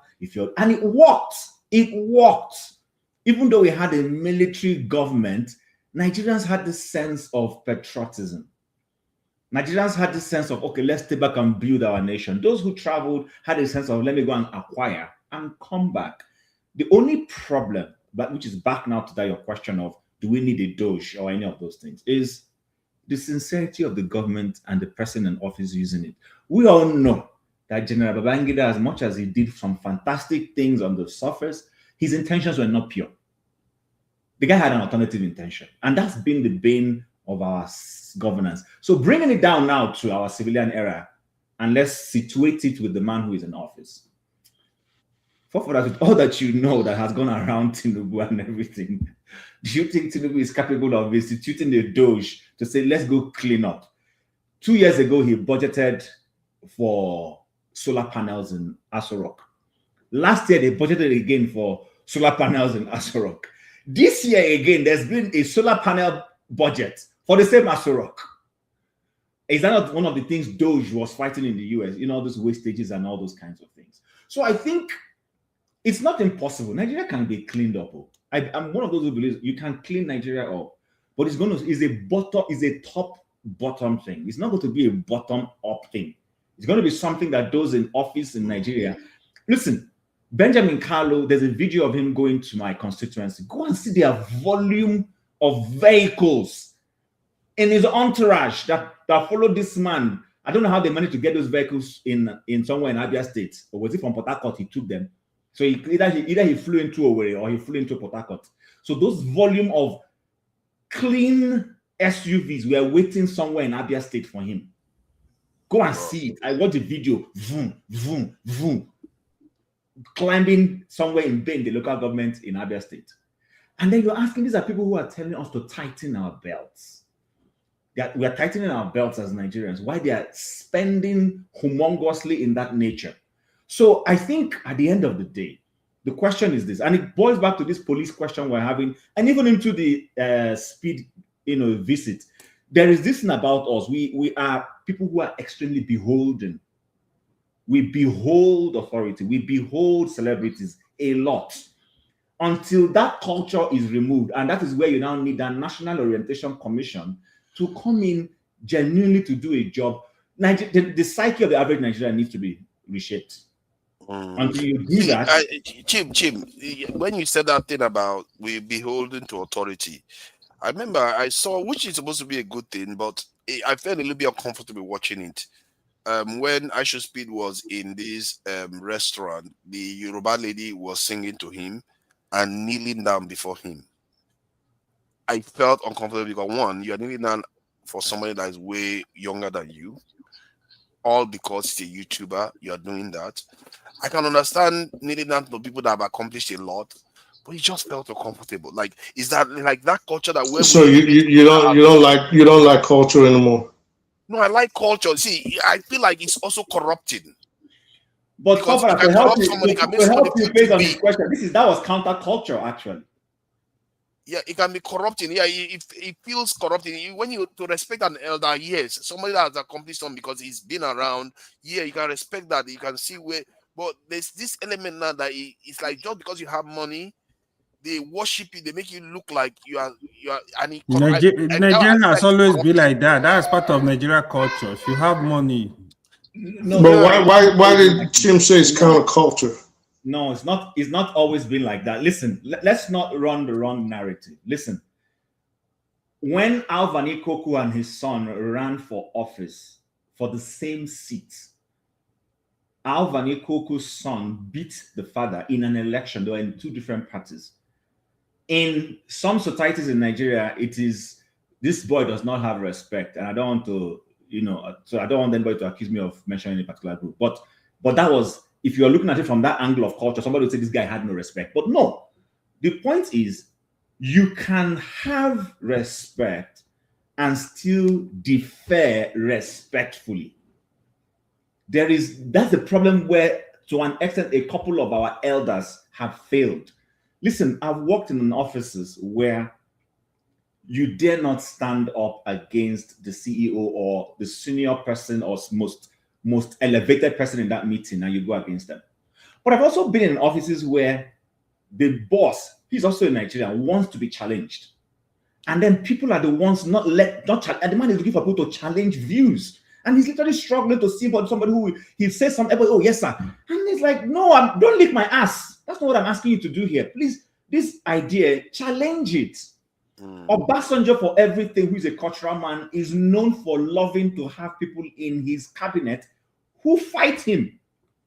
He's one of the few leaders in Nigeria. And that's why people like El Rufai Bodet, Soludo, Iwala and Madam Due Diligence, they were all in his cabinet, and they used to stand against him, and he liked it because he was able to separate his Yoruba culture of respect from this is governance. I need people to push back on certain things, otherwise, I'm not going to make progress. So yeah, I think that aspect of Yoruba culture, they must have ways of filtering it out, isn't it? Because you can't just defer to an elder just because they are an elder. They are an elder. Unfortunately, it's not only Yoruba. Unfortunately, so where I come from, you respect the elder, but you can respectfully. It's also been abused now. So everything has been abused across Nigeria. Let's just make it clear. In the Igbo culture now, there is a lot of money. Once you have money, you can disrespect the elderly person, and people will allow you to get past it. But there used to be a time where you couldn't do that. There was a time where people, which is where we had this conversation here, the question will now be, who is your father? Which is what question that Charlie Boy was asking some time ago, and people misunderstood him. When they say, who is your father? It's not a case of who's your father in terms of wealth. It's a case of integrity. Where are you coming from? Do we know you? Do you have an antecedent in terms of integrity? So we are losing that now because our civilian political office holders are killing Nigeria. The military men did way better than these people, trust me, to push that country forward. These guys, this group of people wearing Agbada, they are a disgrace. And they are not helping. Hold on, Chim. Is it not a decay that has been occurring? Because I remember when we were growing up, your parents wouldn't even allow you to take food from even family members without them being aware of it. They will beat the life out of you if you go and take any food from anybody without consulting your parents, generally. Yeah. But now we see those parents are the ones begging money on the road, even when they are not handicapped. I agree with you, sir, because that's what I'm saying. We need a national orientation commission that and leaves the dream of the person who sits in Aso Rock. Listen, no minister, unless that ministry is a type where for some reason they don't see the strategic nature of that ministry, and the government president allows you to just do what you want to do. Most of the ministers are going to do things to favor what the man who sits in Aso Rock wants. It's a fact. If you are not towing that line, they're going to throw you out. And for some time now, that's been the norm. Because tell me, how did Malami scale through in a government of a man that we were told is above stealing? How? Please help me. How did it happen? Today now we're finding out all the skeletons in Malami's cupboard. So I think that Office of National Orientation, I don't know what it is the military did. Jim is an allegation. No, he has not been proven guilty. Okay, as alleged. Allegedly. Let me, that's a new lexicon we now have. When you say something, you now say as alleged. Like Dr. Damage's opinion is alleged. Everything said here, let's qualify it with alleged. Okay. But let me end here, and then hand over the floor. See, I think any serious government that really wants to change the psyche of Nigeria and the mindset, especially with all this bribery thing, you go to the airport. Do you know that some of these people who clean the toilets in the airport, they keep the tissue papers to themselves rather than putting the tissue paper where it should be? So when I use a washroom, I have access to tissue paper. You go to some airports, then they are the one holding it because they want to have interaction with you. Well done, sir. I want to, and they will now scroll tissue paper and hand over to you. They will tear and hand over to you, and they say, "Well done, sir. I was here to help you." What kind of culture is that? Put the damn thing where it's supposed to be, so that when I go use it, I use it. But the lady is holding it. In fact, some of them even sabotage water running in those places. So there is a huge decay in the mind of the average citizen that needs a shift. And until we have a leadership that begins to realize, listen, I want to empower my people. Listen, poverty has been weaponized by our politicians. People want you to come around their homes during Christmas and then they're giving you an envelope. Or when the man goes to Bodyland, they go and gather on the street and there's a long queue. That was a vision I had. Man, exactly. So until the president is saying, I don't want people to come and hang around me, let them live a good life. That's the only time the psyche of the average Nigerian will change. But if it is with these guys we see right now, it's going to get worse. Okay, I don't want to go to controversial. Let me get to the next person. I think the next person is Mazi.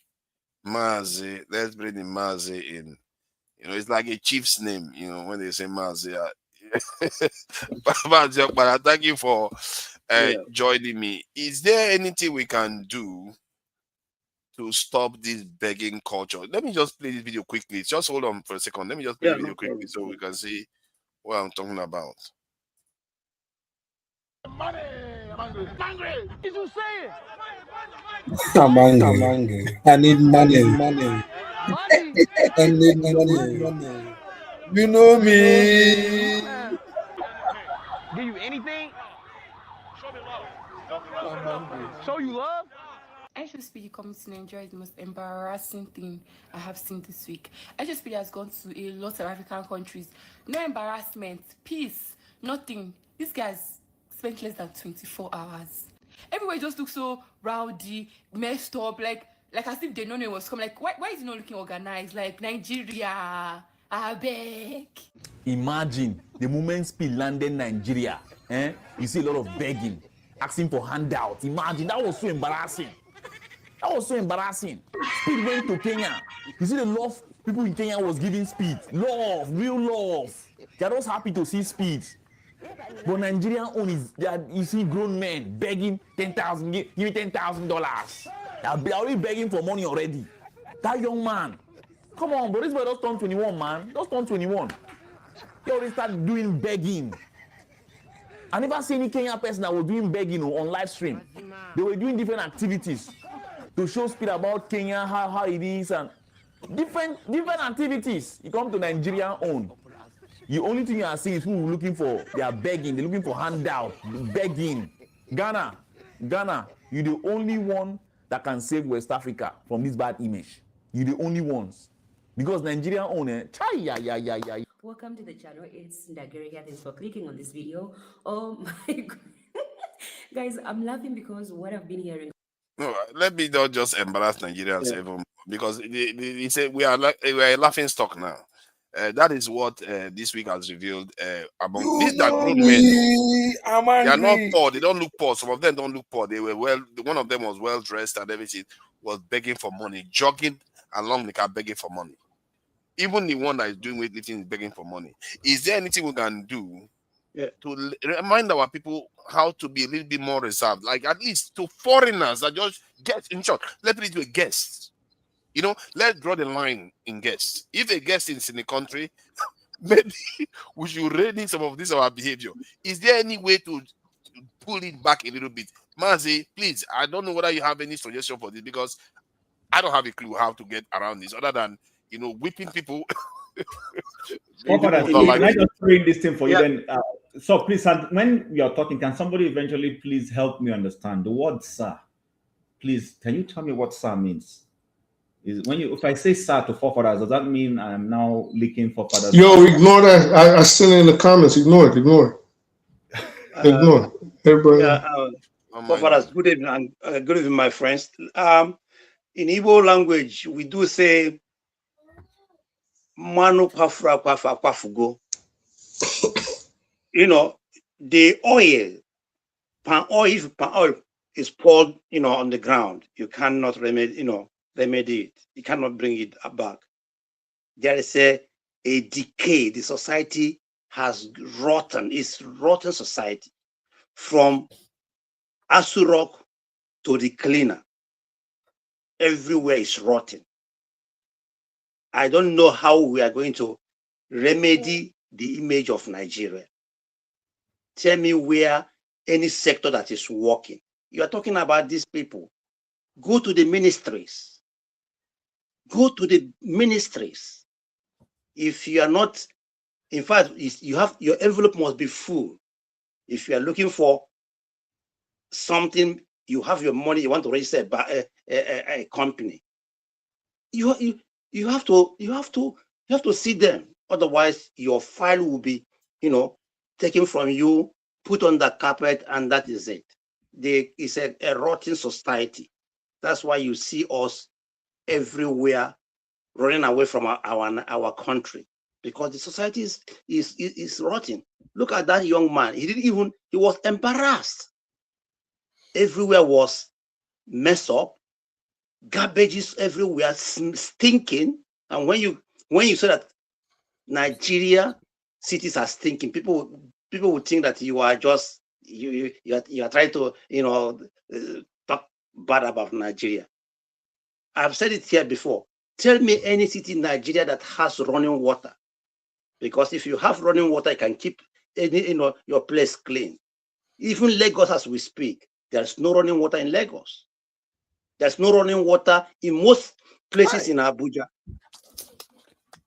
In most places in Abuja, there's no running water.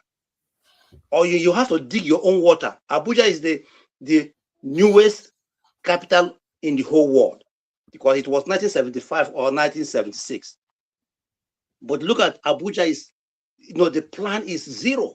Everybody is building anyhow you like.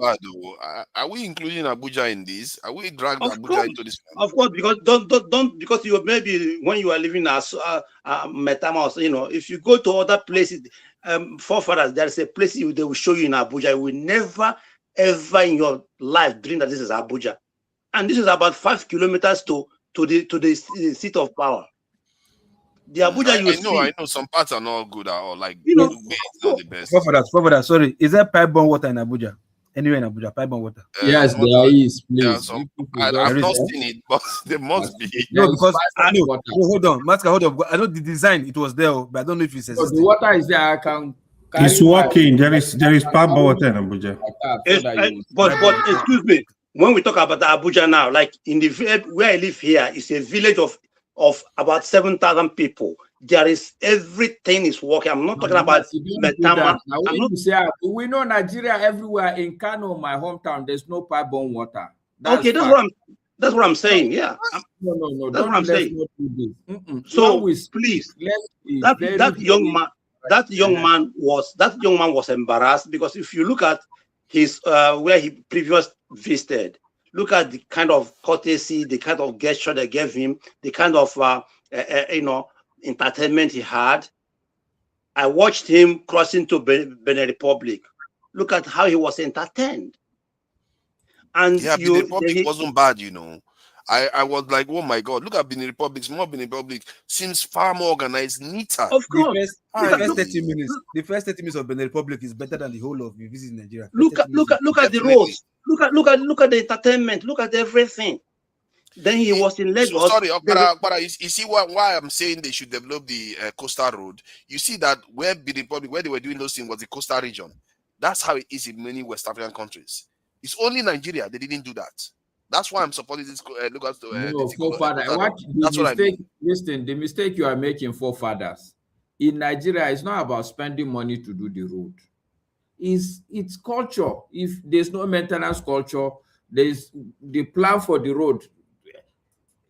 All these towns that we are talking about, there was plan for pipe-borne water. How come there's no city in Nigeria that was not planned to have pipe-borne? That's even true. The coastal road people are talking about, does it So mean that if the internal road is not good? The internal road is good. I'm highlighting it to show how beautiful it is when you develop the coastal region. That area was so maintenance is so beautiful. And again, he entered one shop, and somebody was trying to bring a tribe language, asking him, "Are you want to be Yoruba or Igbo?" Even the guy was like, "No. Madubara is that narrative is a wrong narrative. People are pushing. Yeah, it's a wrong narrative. She was just trying to play a game with her. No, people are pushing that narrative that they are forcing her to become Yoruba. But excuse me, the lady asked him the question. Didn't you watch it? It was a question. Hold on, no. People are saying, excuse me, but that was never necessary. No, that was never necessary. Bringing Yoruba Igbo was never necessary. Hold on. She said you are giving Yoruba vibe. I can see you like this guy. Yeah, it wasn't no big deal, bro. Yeah, but it's not necessary now. Is the point? Is it necessary? Is that why? Is it necessary? No, It's not. Nah, you guys are saying it as if he knows the difference. He doesn't know the difference. If you watch the video, the lady just said. Wait. So the difference. Is it necessary? No. Well, it depends. It Let's depends. allow Farah to finish so that we can move it around because I'll finish. Let me finish. What I'm trying to say that everything in Nigeria is about tribe, about religion, and ethnicity, and that is what is holding us down today in Nigeria. Because the young man didn't enjoy himself. Lagos was not what he had of Lagos. Everywhere was stinking. You know, there is garbages everywhere on the road, which is everywhere not only in Lagos. Even somebody was showing Abuja how Abuja is littered with garbages. You know, yesterday I watched Fire Show's brother showing Metama there was no light in the night in Metama in Abuja. The younger brother Azik Fayoshe, he was showing it. So there is total collapse of governance in Nigeria. Everybody's doing what he likes. For example, you know, if you want to curtail this thing from A to Z, from military, from police, from judiciary. For example, over here, what keeps Obodo Igbo, or let's say, white society, what keeps them, decent is because there is law and order. Police does their job. If you offend, if contravene traffic light, you'll be caught. You'll be taken to, you'll be fined. If you refuse to pay, you go to court, and the court will fine you. So in Nigeria, whereby the police does whatever he likes, the judge, if you go to court, you must bribe judge before you get justice. That is the problem. The problem is even that these two, police department and Justice Department, that's what makes London different. That's what makes Germany different. That makes Western world different. And as long as black people, sub-Saharan African, as long as we don't have police system that is not corrupt, judiciary that is not corrupt, we are going nowhere. Because if you commit crime in Nigeria, and if you can be, police will arrest you and you bribe him or her, and you are left, you are gone.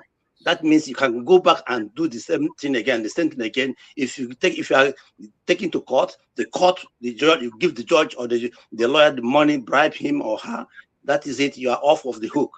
That is where we have the problem, the society, because there is no law and order. Thank you. Thank you. I appreciate that. Para, nice one. And let me bring in. Let me be sure here. Before I go on. I think I was next, man. Of course. Interference, isn't it? It's you. Yeah, forefathers interference. Yeah. Yeah. All right. Look at that. I pretend as if I didn't see the first part, but it's all right. Of course, you pretend like. So what do you make of this? Because personally, I just want this to stop. Is there any way we can stop this without burning the country down and starting all over? You don't have to burn it down. It's just you got to make people accountable for their actions. Simple. So Nigerians don't like accountability. They don't like to pay for their crimes. They're unruly. They're wild. And like everybody else has said, if you have a society where people just commit crimes and nobody's paying for it, what do you expect? For example, listen, like when Sheldon came on here, I told him something. I said, why don't Nigerians, you are influential in Nigeria, the very dark man was in his house that day. Obviously, they said they were discussing how to form a political party, but you guys are known for eschewing corruption. You're known for abhorring corruption, right? So I said, why don't you guys say, for 30 days, we're not paying bribes, or even 21 days, because we know if you do something for 21 days, it becomes a habit. You know what he told me? Oh, well, it is not going to work. It's not going to work. And I'm like, okay, your marches haven't worked. Your protests haven't worked. Your riots haven't worked, but you could actually have some form of civil disobedience through your actions. But guess what? Obviously, you guys don't want it. If you decided in Nigeria today, you guys are the so-called the clean guys, if you said for 21 days, because the authorities are not arresting people, they're not locking, you know what I mean? Like, for 21 days, we're not paying bribes. You can easily spread that around the country and say, starting so day, we're not paying bribes, we're not taking bribes. I don't see why that is hard. Maybe there's something I'm missing. Maybe there's something I'm not understanding the way they think. But I don't think it should be. For 21 days, they're not going to go back to it. Well, I say 21 days symbolically. So if we started, can we continue it, is my point. But because we know it is ingrained in them, let's give them a date and say, oh, until XYZ date. If a lot of people imbibe that, tens of millions of people, I guarantee you from there, it'll be a snowballing effect where people moving forward might be like, no, I'm not giving you no bribe.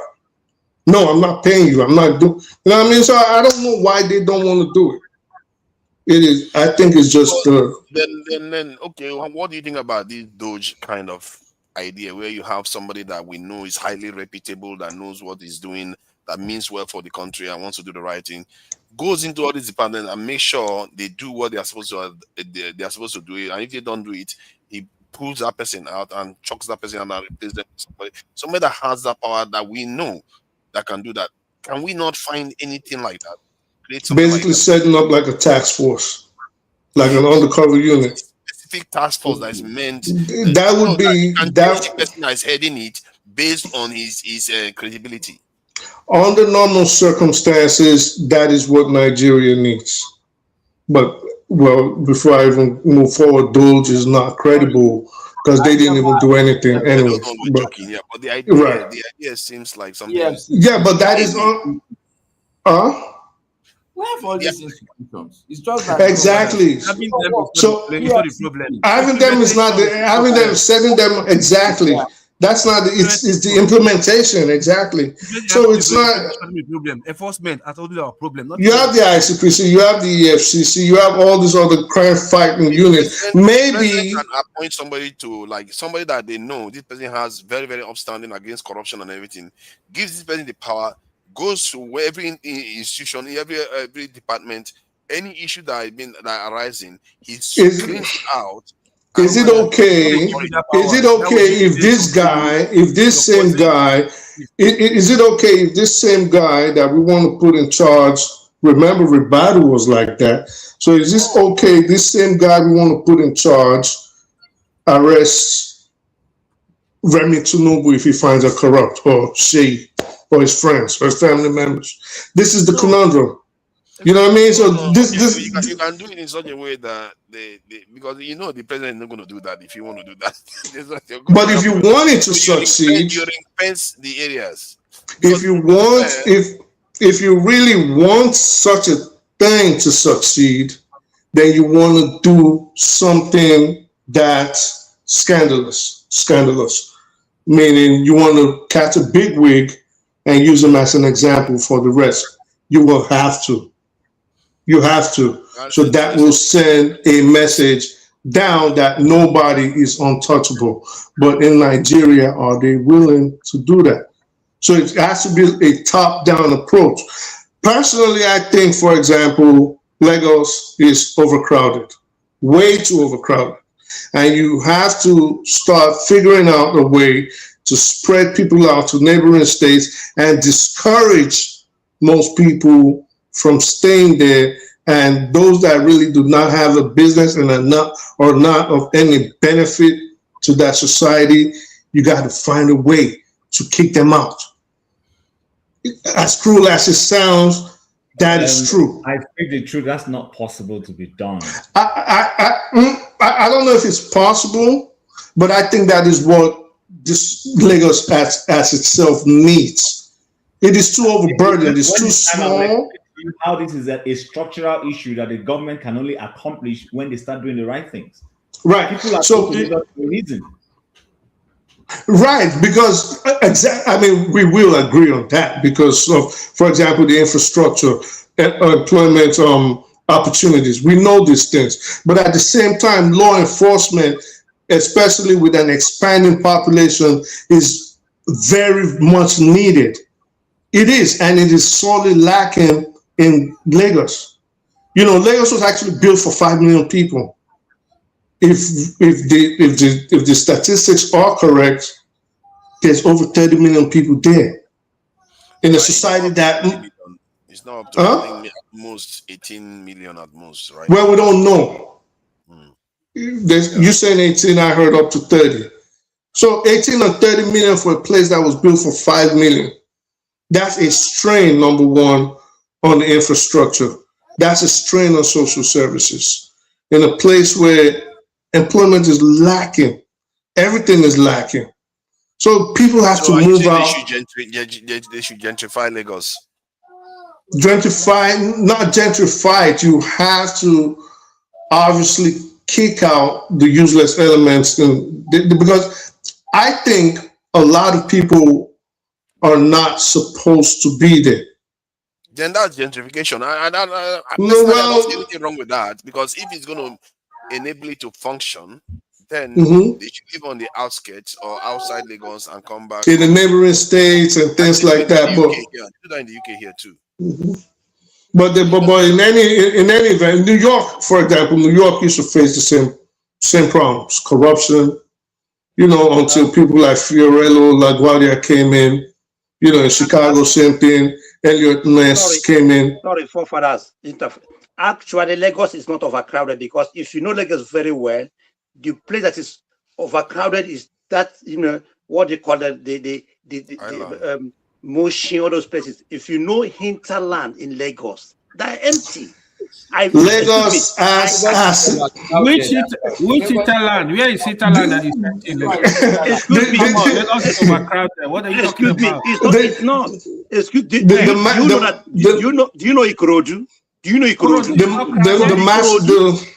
Ikorodu is just empty. From Ikorodu to Imota, I know these places. The master plan. I know these places. They're empty land. Let's pass the mic to Oga Ike. Lagos that is it's not Lagos is true. Go to Imota. Go to Ikorodu. It's way crowded. No, listen. We're not saying there's no expense of land. Okay, can I speak? Hold on. Lack of planning. Oh, we hear you. We're not saying there's no expanse of land. We're not saying there's no land that could be potentially developed into cities, towns, and municipals where people can live. But the master plan for Lagos, as it is right now, for what it was supposed to satisfy, if you go look back to when like Jack Conde was there, it is way overcrowded. Way overcrowded. All the trains they were supposed to have back in the 90s, and they're just starting to have them. And right now they only have 2 lines. So the population is growing, but the city is not expanding as needed. Infrastructures are not being built. We're saying the same thing. There's land, but they can't. They don't want to expand it. So that means it is overcrowded. You are talking in terms of land? Develop it, you can develop it. I'm talking about land. There are land now. There's land anywhere on the earth. That's what I'm saying. Lack of planning. No. There's land, yeah. Everybody's not going to speak if we keep talking like this. Let me go to and not necessarily for residential. Please let me go to Ike. Then after Ike, I think it is Tony, then Eccentricals, then they support the diaspora voting. Then I'll open it up, because it looks like this is going to take the remaining time reading this subject. Okay, Ike, let me just show you this, because it looks like we as Nigerians, we don't even do our homework. Like, I was quite. Let me just. I'm tired. Interviewer in Africa. This is how it actually went. Is Igun the most popular lifestyle interviewer in Africa? How do you feel? 50 million. Yeah. Not 50,000. Okay, 50 million. Really? Yeah. Really? Happy birthday. How old are you today? 21. Jesus Christ. Jesus Christ. Idiot. Oh, sorry, when did you start this? When did you start? What? When did you start this? When did you start?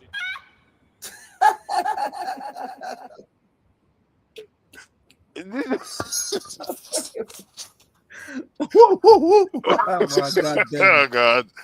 Ah, You see, shit, man. is this what we are elevating now? We elevate useless people that talk nonsense, that don't know what they're talking about. It's Lagos, so is this Mumu Lagos? That is what we are dealing with. That is the best interviewer in Mumu Nigeria. Lagos. He didn't even know the age of the person he was interviewing. He Jesus didn't Christ. have a. Okay, please go ahead. I don't know what you make of it, because this is really embarrassing. I don't know whether you even checked ISO speed up. I have never felt so embarrassed by Nigeria. This is bad. And you're muted. All the while I was listening, I was hearing gun. Everything is about gun. Now we jump to begging. Which one are we, is it begging we are talking about right now, or we are talking about gun? Because it was all about argument of gun, But I think the issue of, let me talk about the issue of begging. I don't know any other thing you guys are talking about. I think that we used to say that charity begins at home. If you have to be honest with you here, most of us here don't give our brothers or sisters money to do anything for us in Nigeria. And all of us know the reason why we don't do that. You just have to be honest with yourself.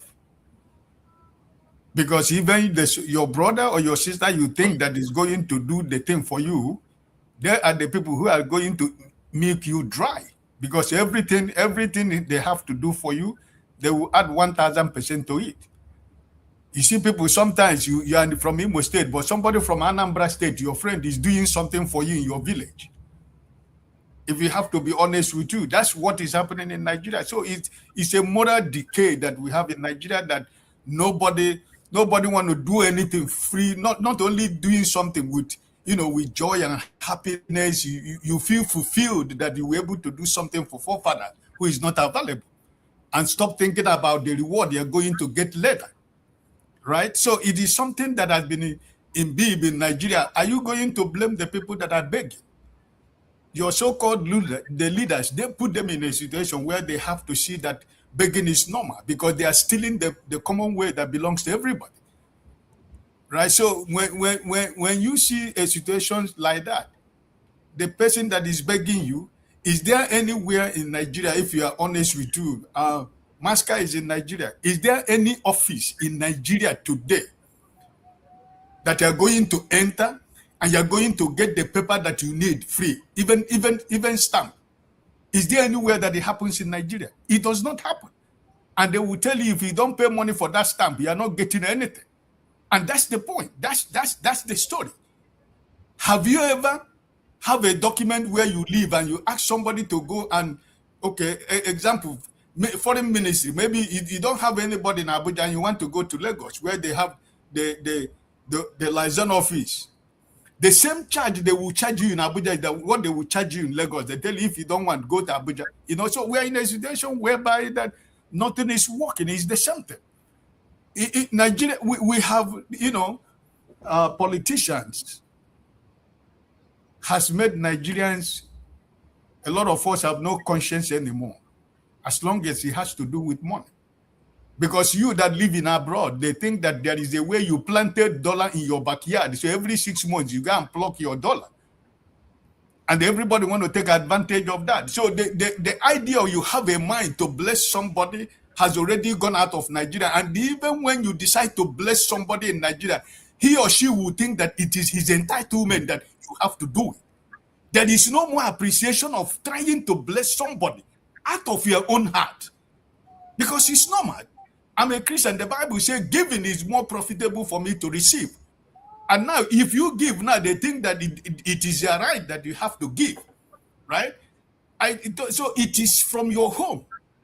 Because what we are discussing about what is happening in Lagos, what is happening in your home, your backyard, in your own family also. I just give you an example. Somebody passed away.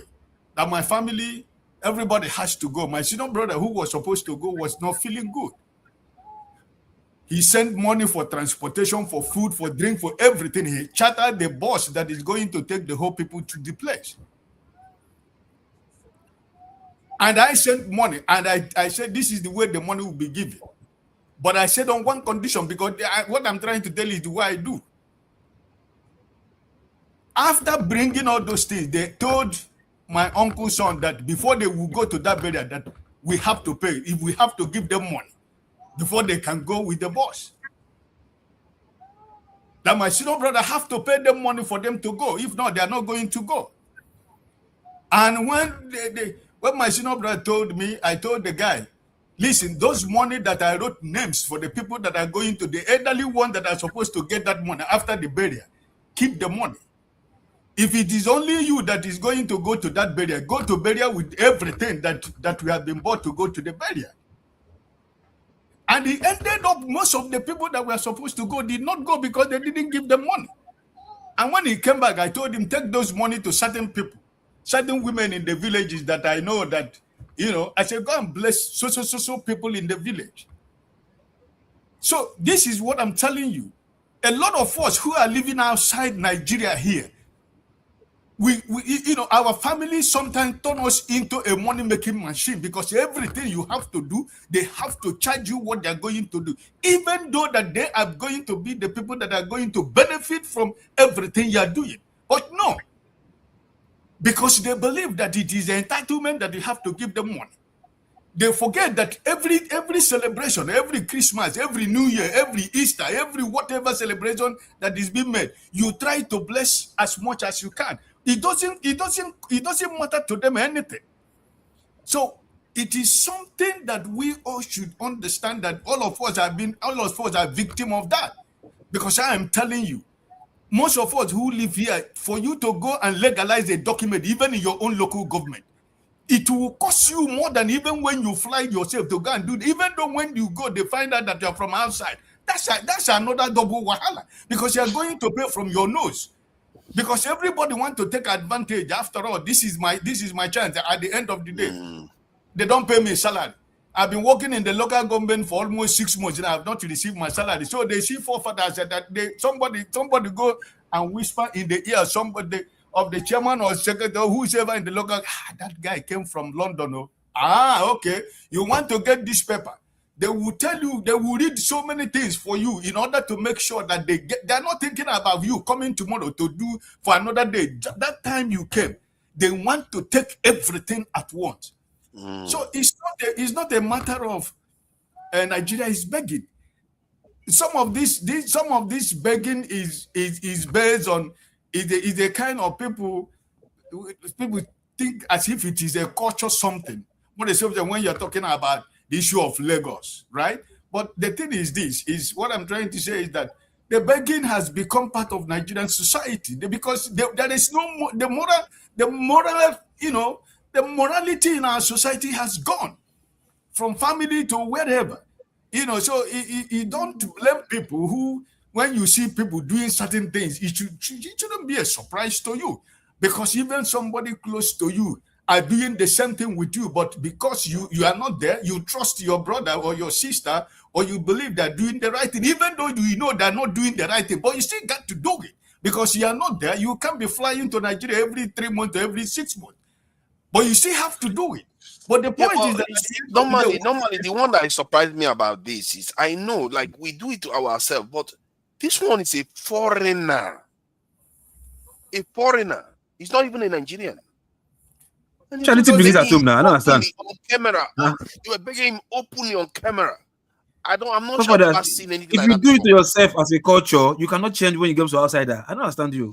You know, you would think when something you do inside your family, you do when a stranger walks in, you reserve it. You feel a little bit reserved because that's how you is. Father's question for you: How is that different from a minister who is discussing with investors who want to come and invest their money, and the minister is asking them what they will offer? What's the difference just at a high level? If a minister, that's regular. That's regular. If a minister who is for He's not saying that it's different. He's saying that the whole country has a It's problem. offering something. You can. That's pure bribe. This one is. They are not offering anything. But They're it's giving the money. You are demanding something. It's not. Father, what is different between bribe and begging? It's the same thing. Bribe is you are exchanging value. You are trying to speak big grammar. Because like Chief said, a minister who is supposed to do a project of about 100 million is asking you that they have to add 50 million on top of it. Is he not begging? And he will tell you, if you don't give me this, I have another person who is going to do that job for me at that price. Why he's not begging. That is exchange of what value. is it? But this one is exchanging nothing. But for example, listen, for example, in Lagos, 90 people who live in Lagos. I lived in Lagos for 18 years. Most people who live in Lagos, everybody behave like Abure, because it's just part of Lagos. And nobody drops anything for you free in Lagos. You got to give something. And if you don't give something, he will take that thing back to where he bring it. So it's just kind of a culture that is in Lagos that everybody behave the same way, right? So, but I believe that, I'm not saying that it's a good thing that it has to happen. But just this simple example that Jim gave you, that's the problem we have, because it's from the top. And also in your own family, it's happening to you. There are so many Nigerians with so many ugly stories that you are giving your brother money to build a house for you. He's using the money to build that house on his own name. And some people will travel home, discover that the house he built was not on his name. We have seen so many Nigerians' ethics. We've lost ethics. It's like at the bottom. It doesn't exist. So and they go to church all the time. Those people in the street who are telling the guy, give them 1,000, 10,000, 10 million, all this, they don't see it as anything. They see it as part of life. They see it, he has that money, and they got to give it to them. So my brother, I've entered the bus. So in the bus, when you pay, you give money and then you get change. And the passenger was expecting change. The conductor kept saying, I don't have change, hold on. Somehow the passenger got down and forgot the change and walked away. He forgot. Do you know what the conductor said at the end of the day? He says, Oluwa Shefumi. Do you know what that means? That this is like a blessing God has done for him.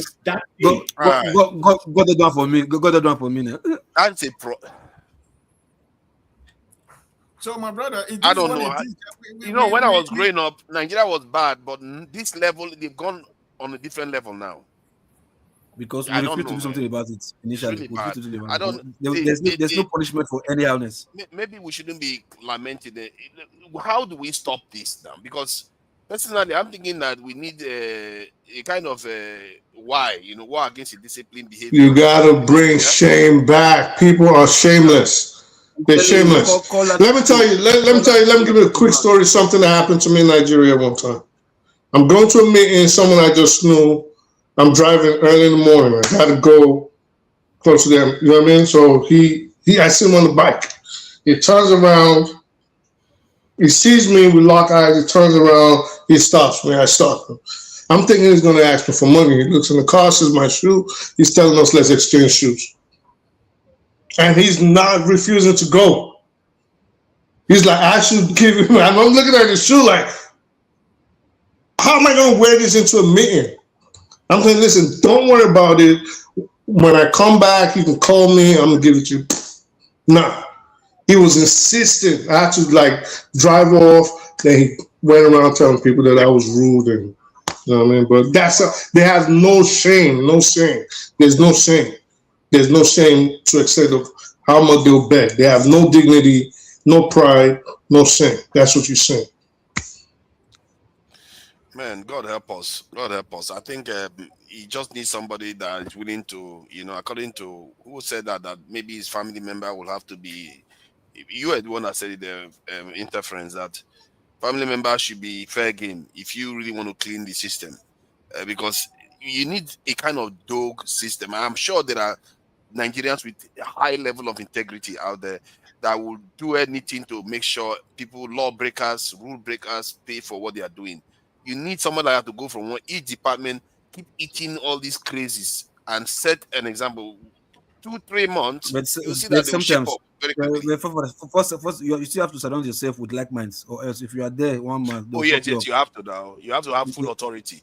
And first of all, have the police, have the judges, the lawyers, and have the prisons ready, because they will be just build them ready and I'm coming through. And when I'm coming through, just know you are going down. If I catch you, they need to just go build a prison in the middle of a crocodile-infested place. No, I'm serious. Spend like 50,000. So you're not gonna escape. If you escape, you're gonna get eaten by the crocodiles. Okay. And as time goes on, we keep building it. But all those touts awaiting trial, all of them, you just start bundling them up and throwing them there and leaving them there, forgetting them there. You got to clean up the society. And the ones that don't leave, they're going to run away when they hear about what's going on. That would be against human rights. And No. You will have to violate it at some point. It's sad, but you will have to. You have to clean it up. You have to clean it up. And it's doable. It's not like undoable. If a president is serious, empower one person that you know is high-level intelligence, surrounding with people, loyal people that are going to do the job, line up the judges, line up. They do that in this country. When there was a riot in this country, you need to see the judges were working 24/7. Like they were convicting people left and right. If they catch you stealing one leg of shoe, they will convict you. Well, if that was possible, then Yaya Bello would be in prison under this. Exactly. That's what I mean. Now, if you mean business, you send this person in, and the moment they go, Yaya Bello is previous one. We're talking about people still defecate in the streets. People still defecate on the streets in Nigeria. They were showing some people that went for Dirty December. People are actually pulling out their slung and peeing. Looking at the woman like this, peeing, defecating. Like, come on, son. Like, at what point does your IQ tell you you're acting like an animal? At what point does your brain tell you? Even worse, even in Africa now, like we are not even living up to African standard anymore. That is how bad it is now. It's really bad. Like Kenya, Ethiopia, South Africa, Zimbabwe. We are not even living up to their standard anymore.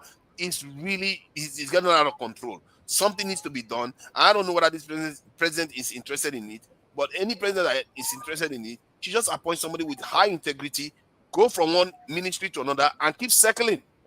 And have because one of the problems in Nigeria is that the legal system, judiciary is a paralytic system whereby they keep adjourning and adjourning. No. That should stop. They should make sure they try the case, find somebody guilty, send them to prison. And have the prisons ready, build the prisons, and let people know this is what is going to happen, because we have to sooner or later have our societies get organized. I don't know. This is really it's getting out of control and it's becoming really embarrassing. We are going to lose tourism. We are going to lose investment because ordinary building ordinances they don't follow. Forefathers, I've sent you a video. There's a lady called Ichi Boots. She writes the one. So she came to Nigeria. Police were asked. I sent her a play from minute 7.5. You'll see the embarrassment, and this is not new. So it's someone that was popular now. Ichi Boots. I need money. Give me money. Were asking her for bribe. That white lady. We don't even do. Look at the interviewer. Pella is trying to cloud. This thing they call clout, catching crews. The culture, the young people, I feel sorry for them, but the only hope they have is just so. That one, I'm not even angry with for that incident, because for me it's just like, what is his educational background? Nothing. What is it like? Why did it not happen anywhere else in Africa? Why is it only Nigeria all the time?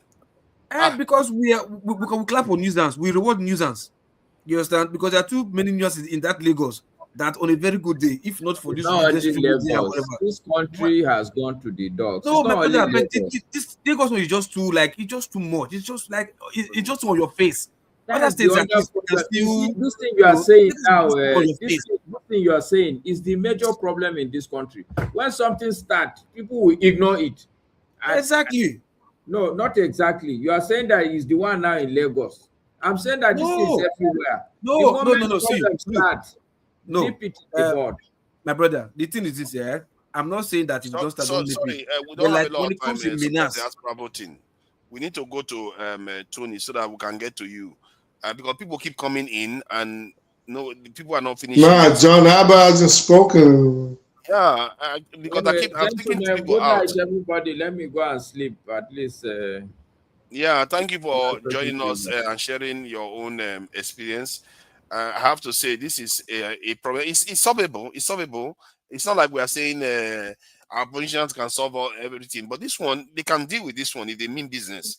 I don't see why they can't keep their streets clean. They can't tell people to stop dropping rubbish all over the place or poo-pooing outside constantly. It's like, what is this? Build this in toilets for people to go and use. And if they mess it up, man, you tell them to guard room or whatever you need to do, man. Somebody needs to do something about it. We cannot carry on like this. We can't even, we're not meeting African standard. This is bad. We can't even meet African standard anymore. Let me throw you a joke before Tony comes in. The former chairman of PDP, Ogbulafo, went abroad with a select number of the selected. I got this news from somebody, popular person, Fumi Yanda. So they went to Austria. And they went, you know, the way it is here that every gas station has a washroom on the highway. So they went in, they saw the beauty. He was a PDP chairman then. You know what he came out and said? He said, what is wrong with us in Nigeria? You guys find the joke in that.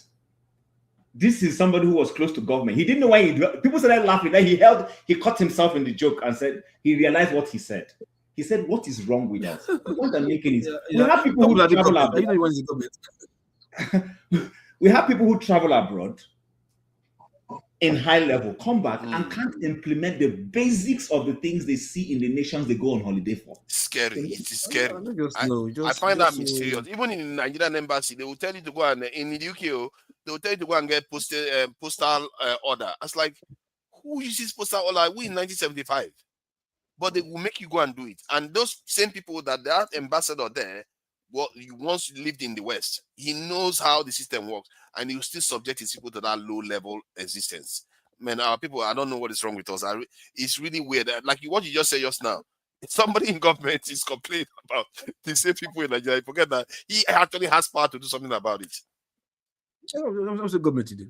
So, Tony, I don't know what to make of this because I think there are times when you hear about your country is underdeveloped, you feel embarrassed.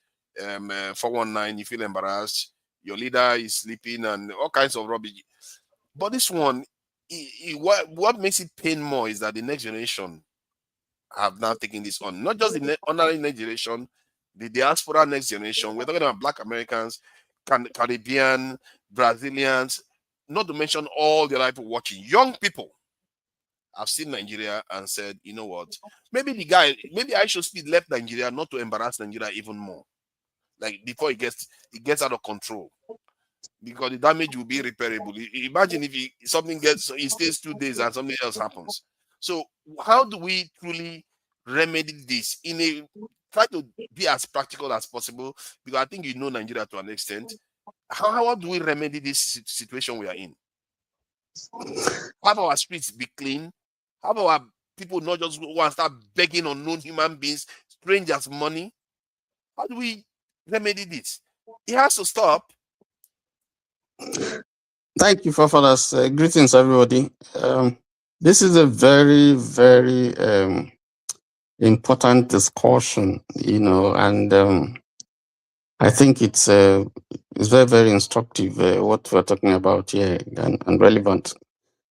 I listened to Mazi Opara, Ike, and I also heard part of what Chim said and Masker. You see, Professor Wole Soyinka said years ago that this is a wasted generation. He didn't go deep to expatiate what he meant by that. But I think when you look at the discussion today, what we're saying, I think it becomes very clear what he's saying. Late Professor Chinua Achebe also wrote a book, one of the books, There Was a Country, apparently referring to Nigeria. I think that Nigeria is gone. There's total decay. The entire population is pauperized. So the culture, what some people have called the culture of begging, is real. And it's from the top to bottom. The big men beg. If you have been a contractor in Nigeria, I have had positions where I have to move my files, my papers, after doing jobs, or even before you get a job, from table to table and so on. And it's hell, the experience you go through. The implication is that because you know that is going to happen, your quotation is going to be very, very high. Because otherwise, you can't do the job. You can't do the job. No matter how honest you think you are. That's the reality. It's either you want the job or you don't want the job. You know, it didn't start now. It didn't start with this government. And it has continued. There used to be a traditional way of begging many years ago. But now there's also what you call executive begging. I remember when I was, in Lagos before I moved down here. At the bus stop, you'll be driving and you see a young man dressed so well with tie. With a jerry can. And then you wind down it comes to close to your, your window, you wind down. And then because you're looking at him and, he wants to say something to you. So this must be, and then he says, please, I was just passing by and they stole my wallet. Could you just help me? And you dip your hands in your pocket and you give him some money. And the next day you drive somewhere else, you see the same guy, the same story. Yet, Someone go with jerry can, yeah, and tell you my phone just finished in that day, please. So they'll show you the can, my card before you please give me something to buy fuel. They do that. So but even from the very young ones, I listened to AY and AY was saying, somebody told him that he has to give. AY was unkind. That is the truth. He was unkind to that person because that's the culture. The naira, the pounds, the dollar, the euro. I mean, forget not naira. The dollar, the pounds, the euro, the Dutch mark. They carry more weight than the naira. People feel glad when you give them foreign currency compared to the naira. In fact, the reason why Nigerian politicians prefer to give contracts to people abroad than people here?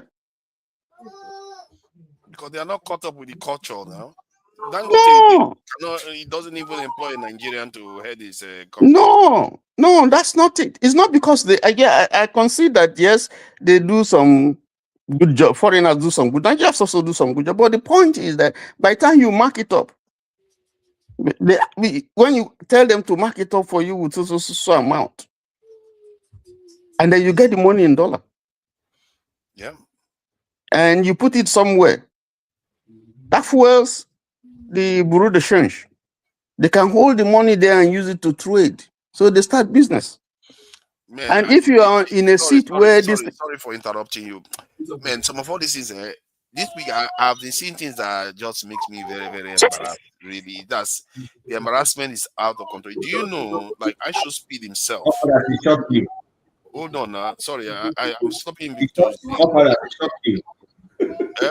No. No, it's painful. It's painful to be seen. It's just too much. It's too much. See, I should speed himself. You will see black people are his bodyguards. All the technical people are Europeans or Asians. When he went to this in Angola, when they were doing all kinds of stuff, you see black people dancing like this thing. Then when they wanted to do that drag racing thing, who were the people controlling it? Foreigners. Not even black people in Angola. It's like, why are we not there when it comes to technical stuff? Why are we not present when it comes to actually doing things in technical stuff? It's like, it's like we still live in the 18th century where we just further, you know, we shake our backside and that's it. I really find that very, very disturbing when I see it, and I see it almost everywhere, including with ISO speed, including with within Nigeria. And you see that even Dangote doesn't even employ Nigerian, which is this refinery, because why we say we have graduates? Why are we not there? Why don't you see a Nigerian heading a technical company and running competently? Well, Tony, let me share your time with you. I don't think I have time to have my own section. I'm like feeling a little sleepy here, and the thing that he said is actually part of what I wanted to talk about. Right? I want you guys to look up PISA ranking by OECD. Right? And that's why anytime I come here, I always talk about education, the importance of science education. Right? If you look at a pizza ranking, Nigeria, it's like not even there. They're not there in any ranking. And pizza ranking leads to economic countries with low ranking, right? Have like increased poverty and they have economic stagnation, right? This has to do with the expenditure in education and the salaries of teachers, right? And of course, the living quality of living, right? The living condition. Here it says the high rankings suggest that the education system is producing graduates who are well prepared to meet the demands of the economy. Also, which can lead to higher productivity and innovation, right? So, you know, that's the problem here. If you don't invest in education, you're not going to meet in the 21st century. You're not going to meet the economic demand of today. You know what I'm saying? That's where our focus needs to be on, not on locking people up. You know, like people suggesting here, building more prisons. There has to be focus on education, on investment on education. That's what we need to do. That's what we need to champion, right? That's the solution. It's right here. Go look up PISA ranking ranking by OECD. You know, Asia. I agree with you on that. Asia. Some of them are not educational. Asian countries like Malaysia. Driving that car. It's just skill that he gained. I don't think he was even educated in terms of that. No, I'm not talking about the drag car. I'm using your point to kind of make a general point here. I agree with you on that. Countries like Malaysia, you know, Asian countries they rank higher in PISA ranking.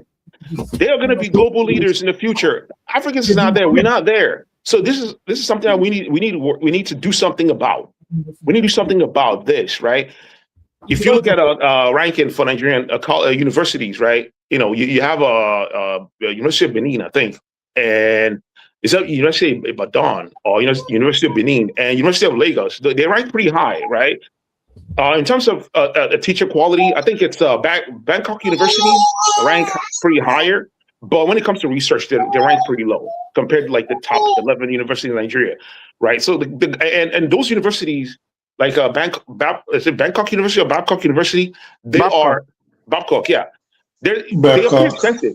They're pretty expensive. I have a friend in Nigeria, right? She's budgeting almost 12 million naira to put her kid in the school. That's like the first term payment, like paying for admission and everything. It's very expensive. The government needs to do something to subsidize this education or actually improve the government universities and colleges, right, and do something about the research. I remember us having this conversation the other day, and I also told you that it's one thing to train those people technically. Somebody needs to turn up their light to enable them. I think there's a bit of noise coming. The kids are talking, yeah. It's another thing to give them the industry that they are going to actually practice it. Otherwise, they're just training them to go and work for Igbo people again. I mean, the thing is, have lost a hope in educating our people. That's I agree with that, right? You know, the issue of brain drain. It's an issue, right? But the thing is, you know, the reason why you have a lot of people, you know, out on the street begging for money is because they live in Lagos. Lagos has the demand that Lagos has. In order for you to actually succeed in Lagos, you have to have a higher education. That's a fact. In order for you to succeed in Lagos, most of those guys don't have higher education and they're stuck in limbo. So this is just a survival reaction. They are in a survival mode. And if you're in their shoes, you would have done the exact same thing. You know, if you go to countries like Pakistan, you see people that beg for money on the street. They have people that beg for money, and these countries, mostly in the Arab country, rank pretty low. And countries in South America rank low in PISA ranking. African countries rank pretty low in the PISA ranking. It's not a coincidence that the countries that rank higher are the ones that are, that are pioneering technological advancements, and we are below. So that's what we need to talk about. Because, locking people up, building more prisons does not address the problem. Can I round up? Tony, let me just interrupt 1 minute, just 1 minute. Go ahead and round up, Tony. Thanks for the time.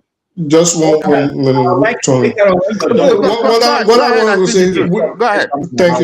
Thank you, sir. So we can, if anybody has been listening on here forever, one thing I've always pushed was education. Me and forefathers, we always go through this all the time. I always talk about the government needs to invest in education, but at the same time, you have to clean up the society. So it's not, you can walk and chew gum at the same time. We're not saying just start locking innocent people up. The society has a bunch of criminals, a lot of law violators. There has to be some sort of organization in that society. And if that comes with following the law, no matter how harsh it is, then so be it. But at the same time, yes, we've always said that, and I agree with you.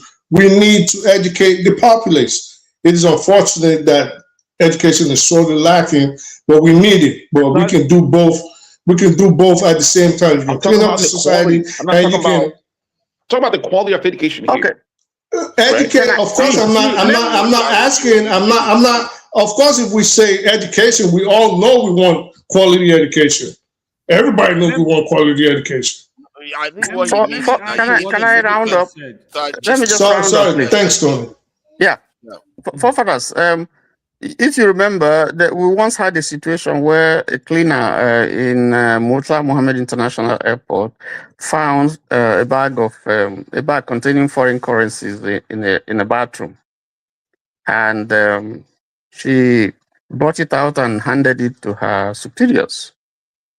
And if you read some of the things that were written in social media, insulting and abusing her, that God had given her opportunity to make money, and then she just went and frittered it away. So you see the culture. You see they just mistakenly transferred $300 million to a woman, $300 million to a woman account. Same thing happens. She gave it back. They started insulting her in Nigeria. Yeah. So when you behave that way, they see you as behaving like someone who. It's a culture. I mean, they are looking at it as something that is not part of our culture. That you did something obscene. Which is crazy because which is unfortunate. So what are the solutions? For me, yes, education is important. But they don't understand. I don't think national orientation is important here, because what are you orientating? People know what is right. They know what is wrong. I think what is most critical is leadership. Because if I can look up and I see that the people who are leading me are criminals, people who have been convicted here and there, whether they are governors, whether they are chief of staff, or they are senators or members of House of Representatives or assemblymen or so, or some people, if I can see someone who stole billions, someone like Maina, and then he's been honored to chair one of the very reputable organizations in Nigeria, calls him and makes him one of their board members or chair or whatever. You see the kind of society that we're building. So leadership is very, very critical. And like Obi would say, if you are not stealing, the people below you will not steal. And that's why leadership is critical. The kind of people, the kind of person, first of all, who has executive power, who is up, is important, because he becomes a mentor. But if you are compromised somehow, how can you say to someone who is behind you or below you not to chop when you are chopping? It is not possible. That message will not sink. So we need to tear down. We need to really tear down and begin to build afresh, because it's a cancer. People around you that believe in not stealing too now. I'm done. Everybody else speak. I have to say something on this, please. I think it's Jonah, but I'm trying to get through everybody. Will you let me speak today? I can just let it flow. I'm my in a God. hurry. Just Okay, 2 minutes. I Please. have to time it now. I have to time it. Otherwise, Yo, everybody's not going to be able to speak. And we are running out. We are running short Fofana, time now. Fofana, give me a minute. Give me 1 I minute. just have 1 minute, please. Just give me 1 minute. Okay, Sandika, 1 minute, please. Okay, so this is, I want to push back on what everyone's just saying over here, and the whole concept of tearing down and building from grounds up. You have to provide a blueprint of how we will do that, because that's not an easy concept. Tearing the system down and building from ground up, it's not an easy concept. Also, there are crime committed in America. There are people here in America that are victims of crime. If you go on the internet, you will find them. These are the things that happen in every society, right? Unfortunately, I just didn't have a good experience. Of course, because of where he was in Lagos, I bet you a large percentage of Lagosians are pretty good people. The ones that I've met, the ones that I've spoken with are pretty good people. They're not, those people, I should speak live, are not a representation of our country. All right. So let's not build that narrative here. Right. Also, of course, what we've seen is a feedback loop of poverty. That's what it is. Okay. And there are also issue of cognitive dissonance, right? Sorry. Of course. Time is up. All right. Thanks. That's it. Nice one. I hear what you're saying. I beg. I'm not sure they are not part of our country. Nobody's denying that Nigerians are like that too. 1 minute, please. If somebody came and say, "Oh, that's not Nigerians," Is it my turn? Please, I'm begging for 1 minute, please. Only 1 minute, please. Hold on. Let me find the I person. beg. I dey for work. Make I just give me 1 minute. Make I disappear, please. He's coming too. It's only 1 minute. I want Father. I'm begging. Yeah, hold on. I'm just I think begging it's you Jonaba. guys. Jonaba is supposed to speak though. Okay, Jonaba, what do you make of it? Should he have 1 minute? Jonaba, because give me 1 minute. Jonaba came after me now. Before that, so he was here before me. Loco, my brother. I beg 1 minute. I beg. Loco, be back person now. You can speak. No, I just return. You can speak. Give him 1 minute, please. 1 minute. Only 1 minute. I won't pass 1 minute. Strictly 1 minute. Okay. Should I go? Yes, please. Okay, my brother, thank you for giving me this 1 minute. I've been laughing my head off, enjoying waiting at the talk, especially the last guy we just talk now. He was trying to speak American English, telling us that he met very good people in Nigeria and whatever, we shouldn't paint Nigeria with one brush. Forefathers and brothers and sisters, you see, these are the type of people where we say, the way he speaks, it's not a Nigerian, first of all. People will be Nigerian where they tell and say, "Na so it be there." You see, they come make arguments here, say, "No be so it be." And you see the problem where they get sometimes for that our country. And lastly, let me just leave you guys with this. All the things we want to talk here today, nobody brings solution how we go end that. Only brother Tony, now talk. So Obi say something. The solution now we don't give you now. Revolution or recolonization, make people can't help that country. Bye-bye. No. Help. I thought you just got something good to say. Can I say something? Why do you? Why suddenly you burst into the conversation? Because you have a colonization. I'd like to say something big. Please, I would love to go. Yeah, I think between Jonaba it's and local, but I would like local to give diaspora. me. Local cannot go before me. Never. Talk. Jonaba, talk now. I think it's supposed to be local turn, to be fair. So local. Okay. No, Jonaba. No, Jonaba Maga. No, give Jonaba Maga. Oh, me self I be your guy after Jonaba is so nice. Local is so nice. Jonaba, I don't know why this is not staying in the middle. It's going to jump off again. Look at that. Does he want you there? Why did you jump anyway? Your connection seems to be causing it. So the two people by advertise them is all right.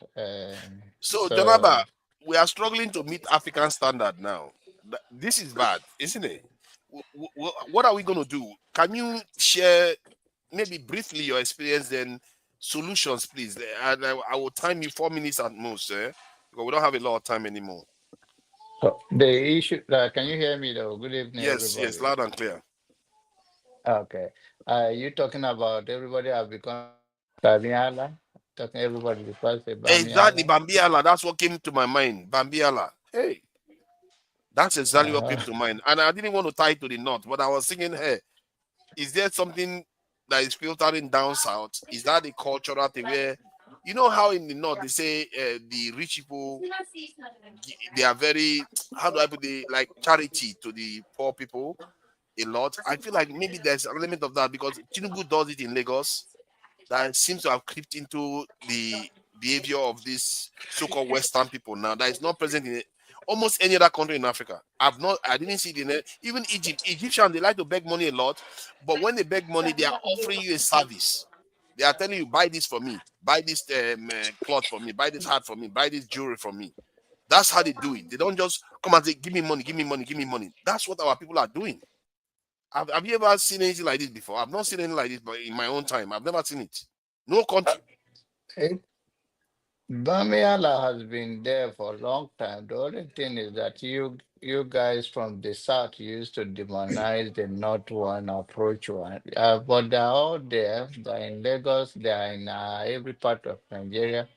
The only thing when you guys dress in your beautiful attire, then it become like your own begging is sophisticated. And so it's about sophistication. Your own you beg as educated people and this straight on the street. So beggar is beggar, but you guys just make it Bamiala become a northern thing.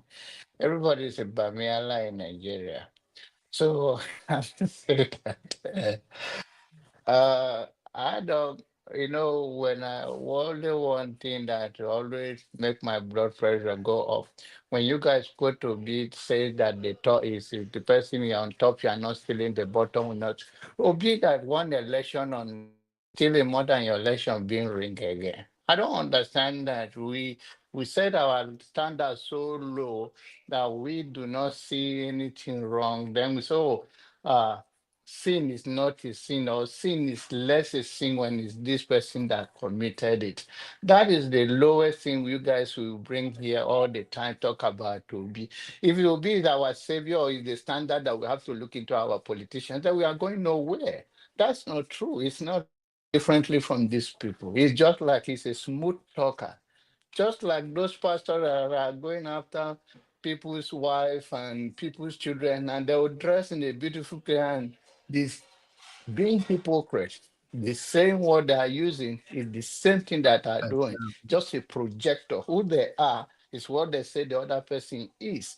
So we have to do more, even on the media platform. That we have to raise the standard. What we are setting, the bar is too low. I was having a conversation with a young lady, and she was very furious. She said that it's the West that are making Nigeria. Nigeria is this. It was so much. Is so much low standard, and we think there is a savior out there that is coming to save us. When we have a true leader who knows how to work things, who can see beyond the current situation and see afar off. There is a visit that in the scripture that it says, as far as your eye can see, you will have it. What we are seeing now is too short. It's too short. We are very short-sighted in our vision for our country. We need a leader that will come and clean this up. And we should not be measuring anybody that is there. It's like a northern family that you guys attached to us here, but it's all right. People have been talking for, I don't talk It's a too shame. It's a much, shame. but then I really wish I could do longer let's raise the because standard. Thank you. That's okay. Thank you. yeah. Anyway, Thank you for let's that. raise our That standard. Bambiala Thank thing you. that you thought about, that's what I thought about. I think somebody on the chat is saying that they were begging him in other countries. Yes, people beg like people that are poor like Bambiala, poor people. The people that are begging are not Bambiala. This one they are saying bless me. Like these were already are okay. They were wearing clothes, normal people, jogging, strong men. Give me money. There's a difference there. I've never seen anything like that. They are not offering any value. They are not saying, come and buy this. Let me clean your windshield. Nothing. Just give me money. I've never seen that before. In Egypt, they do the same thing, but they are trying to sell you a service. They're not just saying, give me money. I don't know. Babiala is a different one where You see somebody is blind or disabled, they go and beg money. Yes, I've seen that one in many countries, all various places. But this type where you see able men just going around asking people for money, and sometimes even the person offers you money, you reject it. I've never seen that one too. You are free money. Nigeria will never cease to surprise me. Let me see. Who is next? Oh yeah, diaspora. Please go ahead and welcome. Hello. And anytime you want to say something, you're free to say whatever you need to say as per the rules of the platform. Welcome. So diaspora voting. What do you make of this? Because man, I'm quite embarrassed because now it's not only the world that is embarrassing us. Africa is also, we are not even meeting the standard of Africa. North Africa is just leaving us in the dust. Forget North Africa. I'm talking about poorer sub-Saharan African countries. We can't even compete with them. Kenya is poorer than Nigeria technically, but their roads are better maintained. It's not like their roads are better than ours in terms of the construction, but they just maintain it better. Their people they have more dignity. Look at, oh God, I don't know where to start. Please tell me, how can we get ourselves out of this mess? Anyways, hello everybody. I hope you're all doing okay and here I'm happy. First in first. There's no punishment for bad behavior in Nigeria. First, that's just the original number one. No punishment for bad behavior, for any howlness, even for immoral behavior. Not talk of committing crime. There's no punishment for any of these things. Because if there is, definitely everybody has, no matter how dumb you are, there's this psychology that will tell you, is man, not for couple, they'll get you down. If you do anyhow, you see anyhow. You understand? But there's something like that in Nigeria. You can do anyhow and still put your chest that nothing is going to happen. And truly nothing will happen. And the way the mind was, it pushed you to dare you to do something else again and again and again. Because there's nothing punishable that comes your way. So that's how, like, nobody wants to work. Everybody wants free money. Nobody wants to work. You understand? The idea is you're supposed to work to get more money. But everybody, if they have it their way, they don't have to sit, chill, and money does start making money. You understand? Nobody wants to go through the pain or to do something good. They just want to like chill and make money. So that's part of the anyhowness. You understand? The result of bad behavior.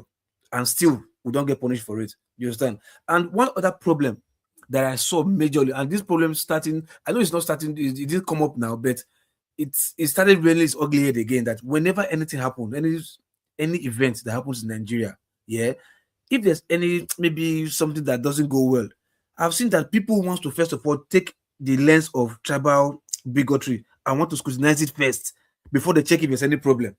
I'll give you an example. This boy, Chukwueze, missed penalty. You did not check why did he miss penalty, what happened, why did he fucked up like that, why whatever, or was it because he was subbed in lately? That was how he played like that, or what? The only thing they could do first is to start to check because the Igbo man make him lose penalty. You always just the same thing that happened here just now. He had to have lost it because he was an IPOB member, man. And then the next match, Dele Kajuru lost, and they said it was a Yoruba man. Do you understand? So okay, look at the I should speed. Nike Adgale, this woman that struggled years and years and put Africa culture in the workplace. You understand? I should speed went there. You understand? Before whatever the woman said, like, oh, you are giving me a Yoruba vibe. I can't like you right now. Forefathers, they've called you many tribes because you give them different vibe. Yeah, the woman simply said, you are giving me Yoruba vibe. Not because like she can also say, you give me Aboki vibe, you give me Una Bros vibe. It can be anything. You understand? But people want to let this type of lens first. Why must she say that? The boy says an Igbo. How did the boy know it's an Igbo? The boy might have friends who are just being artists or whatever. Like, oh, I'm looking like Igbo man. I grab like Igbo. I'm thick like Igbo. I'm smart or fast like Igbo. It might just get that vibe and say, oh, why not Igbo? Why not Igbo? You might say, okay, no problem. And first, the boy that was teaching him how to dance, that boy, his name is Uche. It's an Igbo boy. So why first you want to put that tribal lens to like, they're trying to force me to be, I'm like, why? And that is another problem that's still causing issue in Nigeria. You understand? So if in as much as you want to see anyhowness, this is also part of anyhowness. Anything that happens in Nigeria, you want to put in tribal lens first to check. Meanwhile, the problem is there facing you. Tackle the problem. No, you want to check which tribe came from first, so I will know how to tackle the problem. It is a problem in Nigeria too. And that needs to stop. It needs to stop. For these other people begging, it's still any others. Will you blame them? Carry your phone right now. Type celebrity beggar in Lagos. The boy is a known beggar. He lives in Via or Lekki. He lives, he's well to do, but he doesn't have a job. What he does is begging. Celebrity beggar. What he does, he goes to where the celebrity are, he begs them money, especially the video. The video can give him 2 million. The video, this one can give him 1 million. This one wow. Yes. You see, now we are beginning to get to the crux of this. This is something that I've never heard of this before. Celebrity beggar. He lives comfortably in Lagos. He drives good cars. Even when Ashospi came, he was there. He came. He first was still there too. Can somebody tell me whether they've ever seen this in any other country? That somebody no, check. The boy lives comfortably. He lives in Lekki or Via. Comfortably. Celebrity beggar. It's his name. He has mass following. Mass following. You understand? He doesn't hide it. He tell me, okay, give him 2 million. Meet another celebrity. That will tell you, okay, I give him 1 million. That's what he does. It's nothing like it's not shame about it. You understand? So my question is like this. Sorry? Which kind of juju they use? Just like that. You beg me and I give you 1 million. He's not promoting them. Who promoting who? The celebrities. He may be promoting. No, you know Nigeria. We have this stupid culture like if now you give pass or if you're encouraging nonsense behavior with money, you think you want to behave like I'm a big boy. I don't give 50,000. I give 1 million. I have to help people or people who beg. That makes me a bigger boy. So this you also go back to this. I better pass my neighbor. You want to show off that I'm doing more than every other person, so I'm the best. Always want to better pass my neighbor. Hence, we have this comparison. This one fan versus this one fan, who is better? Like the same thing with Fela and Whiskey. Like trying to compare just because I better pass. What is our problem? What is our problem? This Fela and Whiskey now, it's just because both of them are from the same region. Trust me, they would have put travel lens to check because it's Yoruba boy. They would have done it. I know my people. Stupid anyhowness. And they get rewarded for it, and nobody calls them out because it happens in Lagos. Because that's why I said this Lagos because they get to be and this internet of thing like mass following and they make money. Everybody wants to become social media content creator because they think there's money there, and you do nonsense. You have mass following, and nobody calls you out.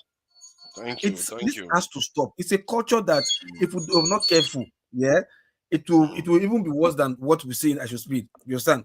Imagine somebody, that one that is saying, how do you do? Woo, woo, woo. So you don't know the meaning of back in your language. How do you do? Woo, woo, woo, and you just and people and go as again. He has mass following. What is that non-entity? What is it known for? To call women who hook up women, carry them online and turn around big ass. It's massive. It's massive and be shaking ass up and down. That's what it does. And you call that one that now human being supposed to be that person. That human being supposed to be that kind of person. But tomorrow now, that guy will still be moving somewhere. You see police go see they stay in bank. They do bounce and follow on. They do all the follow on. Wow. So in fact, look, things to be look, Nigeria, they got to just openly, the way China is doing it now, like if you don't have business in speaking on anything, if you speak to you go to jail. I think that's to come in Nigeria. That's interesting. If you don't have business in doing anything, if you are seeing there online, because what you don't know is look when the generation whereby what people see, that's what shapes them, not by what they think or what they hear. Now it's what they see on TV and shapes them. So we should be careful out there what they show on this TV because local, you know they hear bell. The bell is up now, local. Oh, I don't know. I didn't know if I was time now. Oh no, he gone more than 2 minutes ago. He shot like 4 parrot eggs before. The point you made is a very, very important point because he may come across as being funny, during how they are checking with the tribal. But it's true. It's a very, very serious point that you are making actually. Because I see that in Nigeria all the time. Like when I should speed, the next day nothing happened. No, somebody just brought a poster that I should speed. They showed the poster I should speed it like is injured. They said attack I should speed. It's like it turns out that it was completely fabricated. It's like why would anybody do that? I will saw one guy guy from the Southeast. He has a channel from Southeast to you. He does most Southeast stuff. You understand? There was a place when Ashes was driving. He just mistakenly used his sleep racist sleep like because we were tired or whatever. Just like next thing they started putting narrative. The boy said Lagos is smelling. He said Lagos is smelling. He said Lagos is smelling. It's like what? And this boy is from south to state definitely. So he just want to also put that stereotype to Yoruba narrative that Lagos is smelling. Just to throw a shot.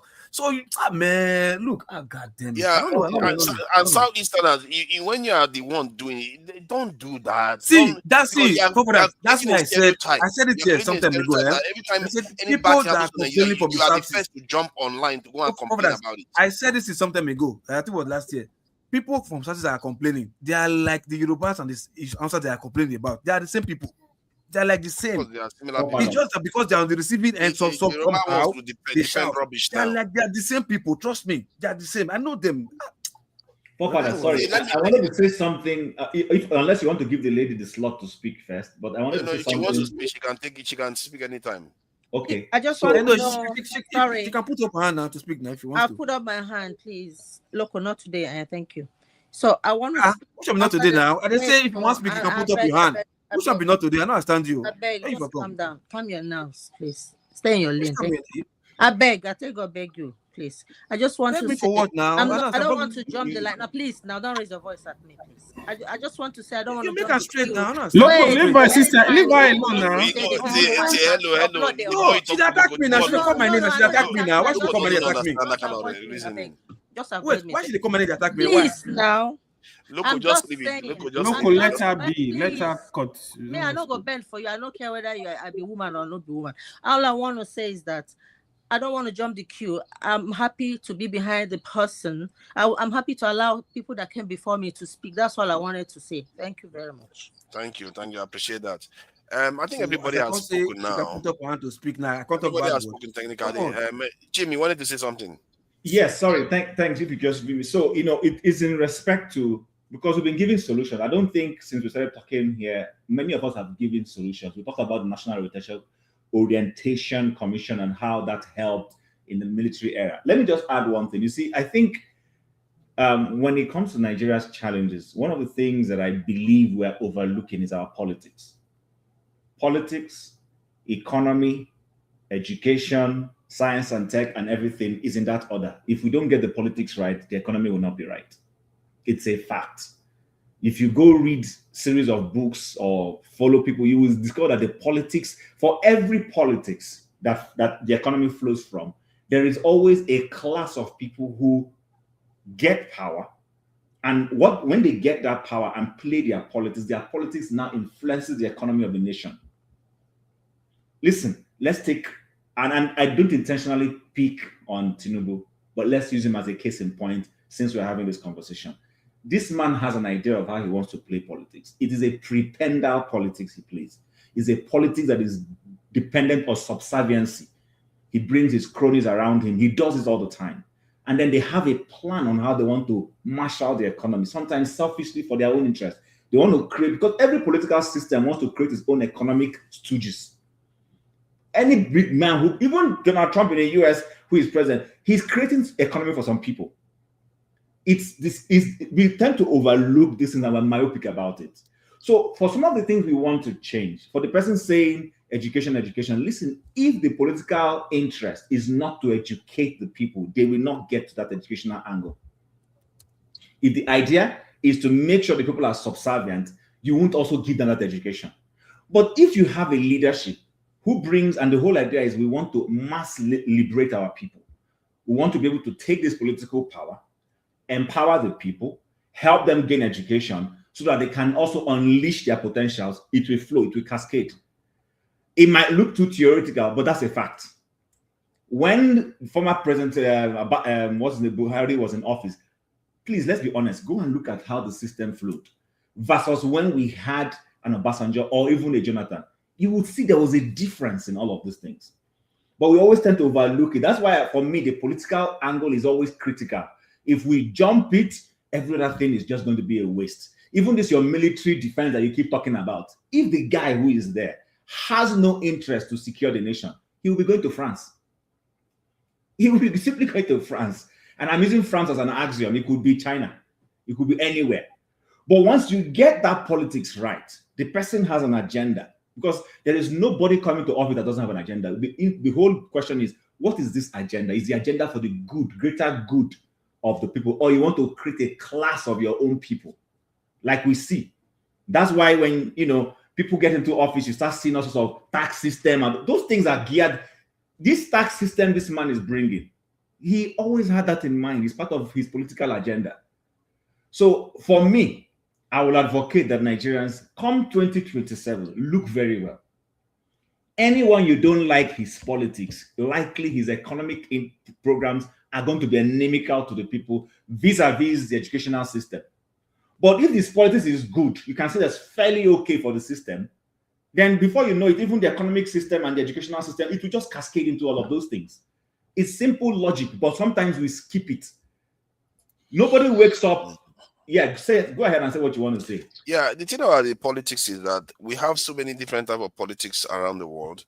And when I talk about security, you see, like Boris Yeltsin was doing exactly what you're saying. He had very bad politics. All he did was run to Washington, drunk, begging for money constantly.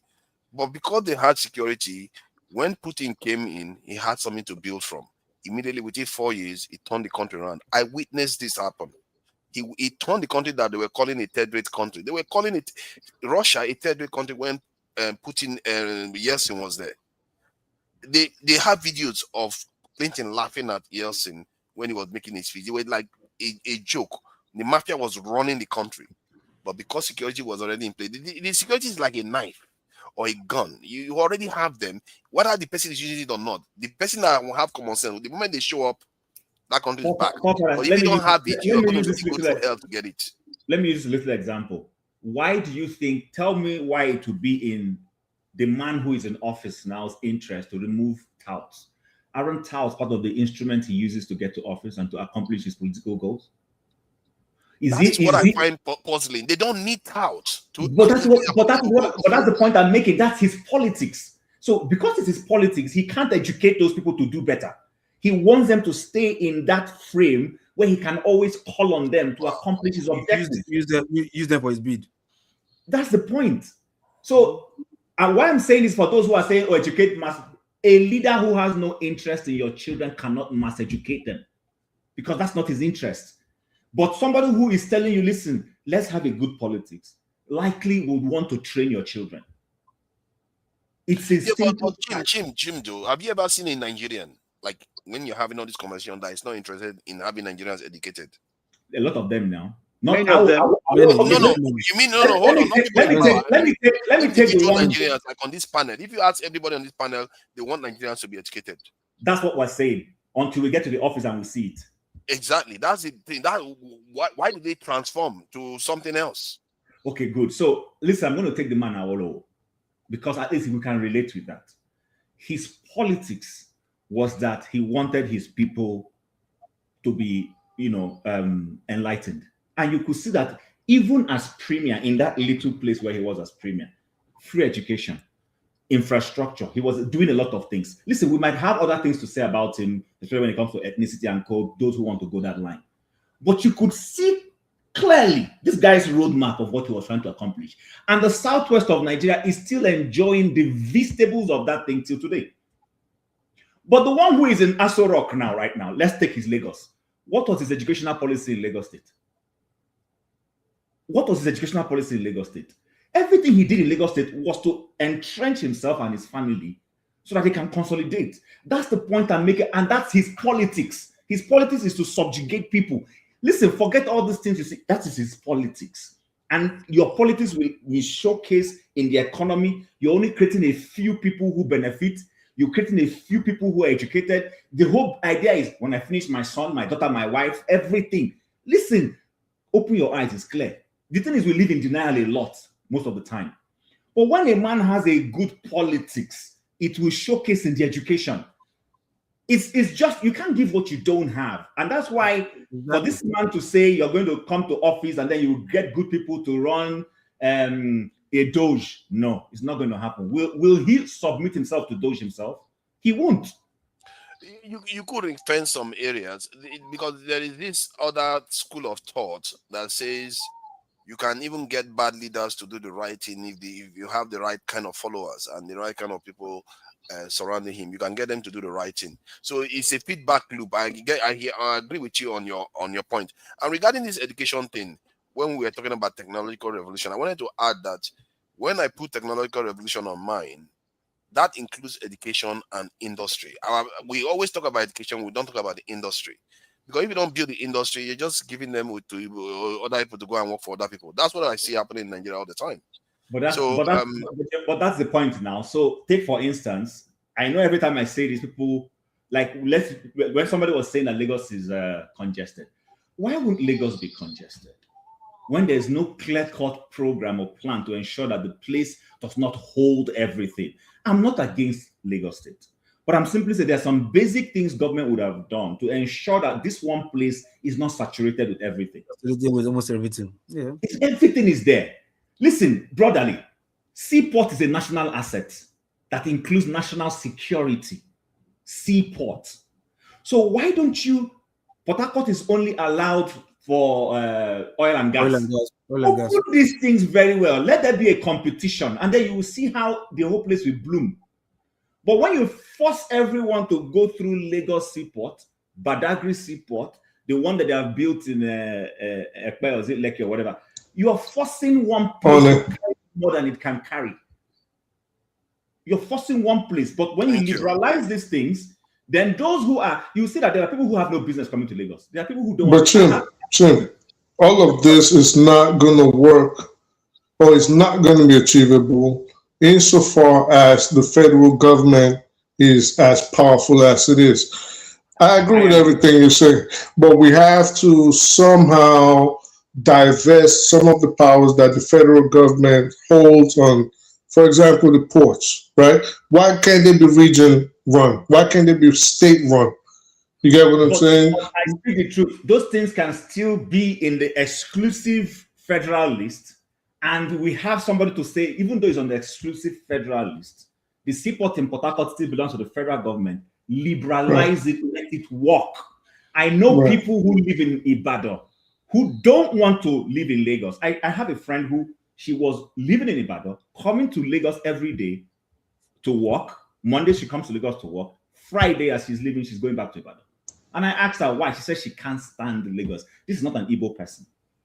This is somebody who grew up in Ibadan. And she said she will never leave Ibadan for any good reason. The responsibility of the federal government is just too much. I think at some point, we have to break the country back down into regions and let each person take care and develop. That competition you've been harping on will only come if I work my ground, and the oil in the Niger Delta or the ground pyramids in the north does not have to pay for someone else. You get what I'm saying? So whatever we own, whatever we can manufacture, whatever we can sell, whatever we can produce, we use it for our people, and then we pay taxes to the federal government.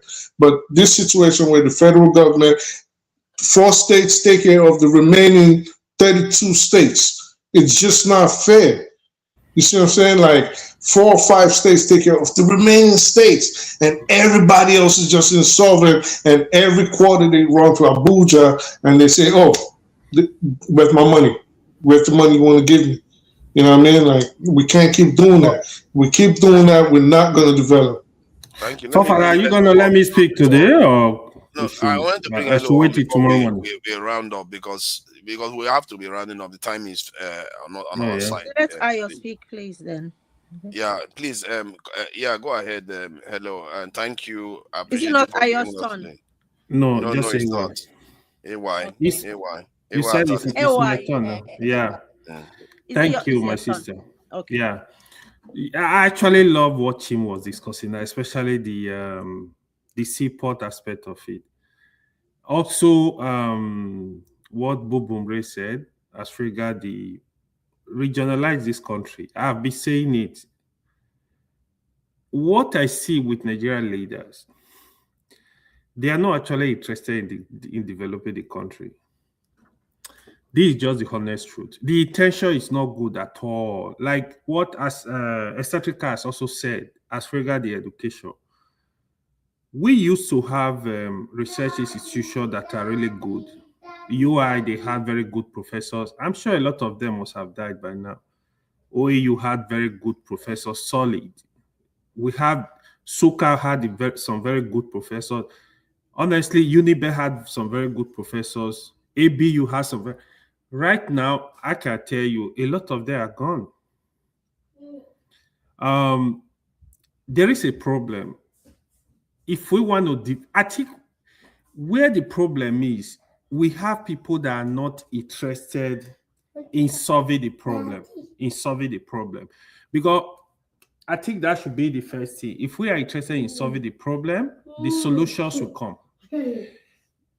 The honest truth, yeah, people we are gonna say, yeah, state are they are federated unit, but I think for Nigeria to develop very fast, and we have to regionalize this country.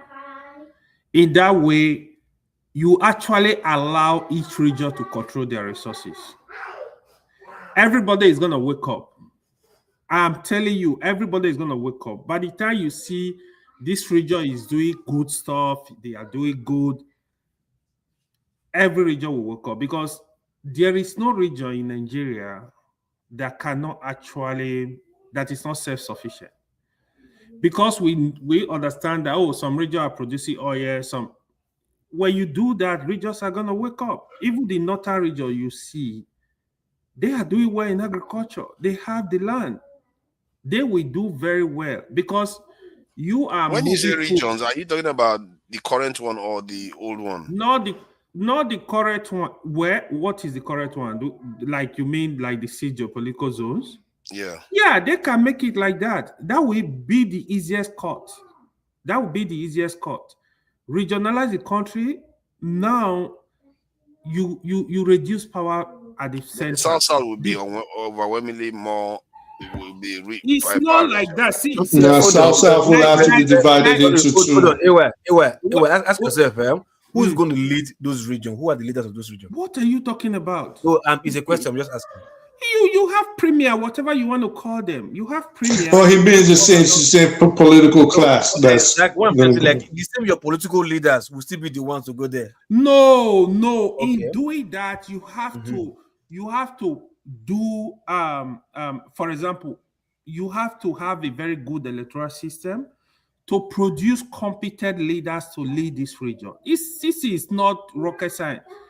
We don't want to do the right thing. People are not thinking. Some people are thinking, oh, if I devolve power, oh, I'm going to lose my power. If you really want Nigeria to develop, when you do that, you will see the speed. Let these regions be independent. Why do you ascribe that to being fast development? I'm not convinced. It should be fast development. Let me convince. Don't worry. In the sense that now you have like a mini president oversee a region. Now, for example, a lot of the youth are shouting Peter Obi. Just imagine you have Peter Obi in the east. You have another Peter Obi in the west. You have, just think of it. If you give power to Peter Obi, but they always have their timeline. Like Peter Obi had his timeline as a governor. Huh? He will be there for a while, leave office, then be another a governor. Be a governor and have a real federal system that we have, each region will have their independence, we control their resources different. It's gonna be different. There are better decisions you can make that will make that region to develop.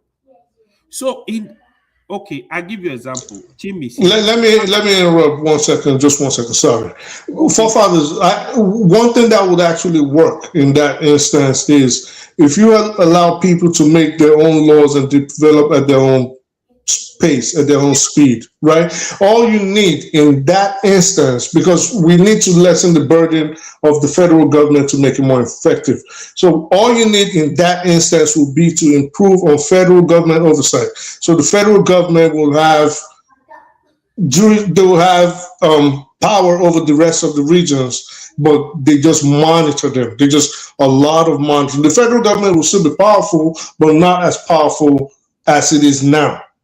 But there will just be strict federal oversight, just like the United States. The United States, all the federal government does really is watch everybody like a hawk and let everybody else go to work. And I That's what we will do. what will happen is have a that strong center. That's the thing. Now, my worry is that when we talk about regional system, in principle, there's nothing wrong with it because it's just just one more system. But if you don't do it properly in terms of having a strong center like the way we did before, that's why it flew apart very quickly. No. Forefathers, if I do not like living, if I do not like living in California, if I don't like living in California, I take my business to Texas. But guess what? That does to California. California will now say, why am I losing people and change the policy and bring people back? That's the competition we're talking about. Period. So, for instance, people are not happy living in Lagos and they know going to Edo State will better their life. Then Lagos will lose to people in Edo, and then Lagos will wake up to attract people back. Yeah, but the same thing is happening now. The same thing is happening now. No, it's not. State can compete with Lagos. No. Why not? Forefather, no, it's not. No, it's not. Look at something. Look at something as simple. Look at something as simple as a port. Okay, so in that instance, let me just 1 second. So in that instance, right? Why can't we give the regions the right to open their own ports, for example? Yeah, we have. If it's possible for you to open your own ports, if it's possible for you to open your build your own airport, but I think the federal government always has to be involved in something that exactly, but it shouldn't be. The federal government just has to have oversight. Make sure it fits. Well, no, not true. Not true. All you got to do is make sure the federal governments they abide by federal regulations. That is all you have to do, and then let them go to work. Federal government can control the military. No, but forefathers, see, apart from this, it has to be significantly stronger than the individual states. Apart from having this federal infrastructure in Lagos, for me, I don't think that is the reason or majority of the main reason why people are flocking Lagos, because it's not that they're benefiting from those things either. They are going to Lagos because of the commerciality, the market value of It's part of the reason now. Hold on. Because of the like this, that's there. One thing like this, like they're not getting everybody that will carry their bag now to go to Lagos. They're not going to Lagos because there's international airports, they accept maybe international travel or whatever, or go of seaport or whatever. So might go because of the import stuff and the sell bet. People who just go there like normal hustle, maybe buying and selling of clothes there or whatever. Local P, like maybe create businesses. Hold on. Like movie industry, you understand? Like you can see what like. Let's use movie industry for instance. Let's try to keep it brief. The people from Asaba movie industry, they refuse to move to Lagos. They're still trying there to do their thing to make sure theirs is better. Because the demand for their business is right there in Asaba. Good. If there's no demand, exactly. So you know what I mean? Because of seaport or whatever that they did not, they are going there. No, it's not a one size fits all. There are different reasons. Okay. No, not the seaport. I think no. Let the lady say something. Hello, you have to be careful when you decide to do that hard. You know when okay. someone is talking. I wanted everyone to have their say. Local P. Sorry, I didn't mean to be. I wanted to take I won't say order from just the moderator. No interfering or something like that. So because last time I came and he asked me to speak, you had an issue with it that I just came now, something like that. I don't have any issues with you, so no vex, my bros. Thank you. So for me, I'm really pained. All these things y'all are saying here is not entering my ears because I had something to say and I was trying to not to lose my line of thought, so I can actually deliver my message. What I want to say is my voice. You may not agree with it, but this is my voice. And as a Nigerian, I think I have that right. So Aisha Speed's journey pained me because I watched this young man earlier on when he went to other countries up to the northern part of Africa, and saw how some countries in the south, Kenya in the east, treated him.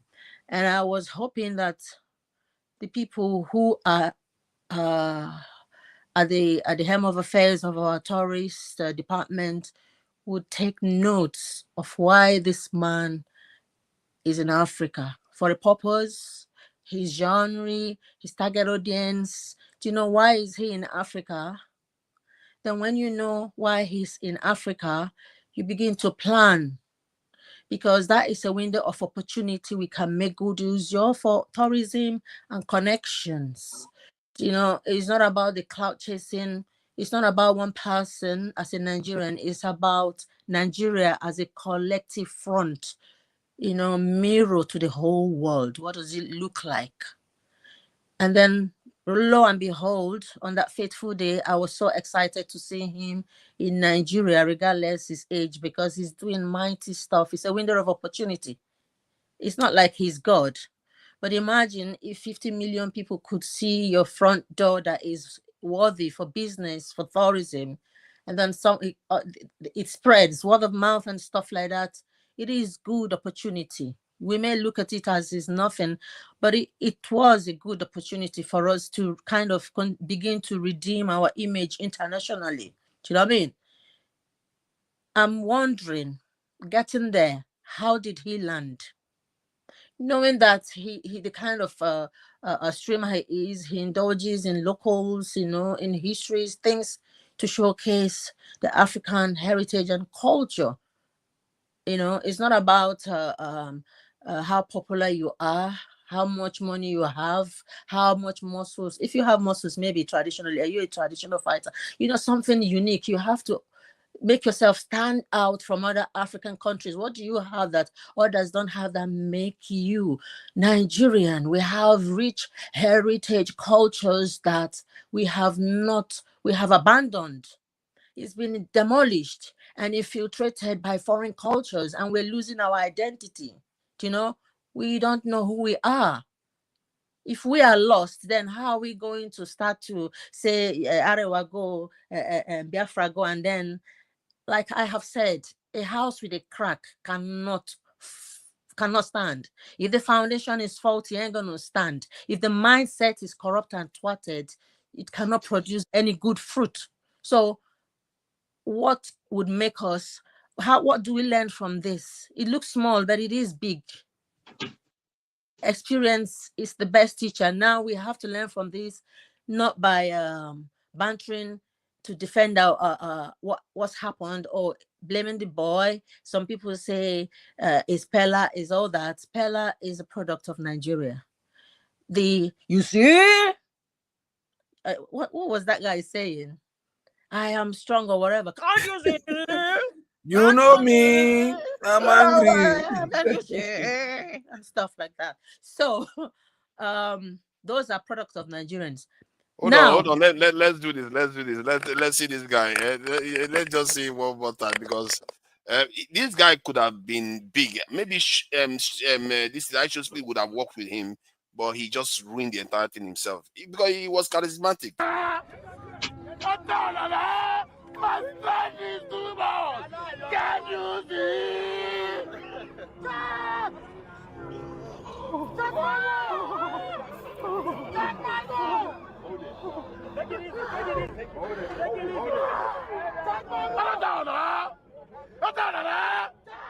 strength is my superpower. It's so much. Can you see? I can see it now. Yes. I can see it. Can you see? His strength is his power. Yes. You strong as hell. Yes. He's strong as fuck. Yes. I see it. Yes. You the one. Yes. You're strong as your power. Yes. You are the strongest man in Nigeria. Yes. You so buff. Yes. I like your muscles. Yes. I love you so much. Thank you so much. Oh my God, you so strong. I don't know. So yeah, that was was iconic, I have to say, amongst his trips. But Nigeria did Nigeria, I guess. So, like I was saying, like I said before, I've been saying it. We have papers that don't mirror laws, because when you have a constitution you've written and then someone breaks it, there is no consequences. Will that be called a law? No, to me, because if you write something in agreement, as long as you don't, people, you don't carry it out when people break those agreements and there is consequences, or there are consequences regarding what is written, then it's not for, it's a dysfunctional society. So how can something good from a dysfunctional society that are not united, divided by many other things, ethnic bigotry, religious bigotry and all that?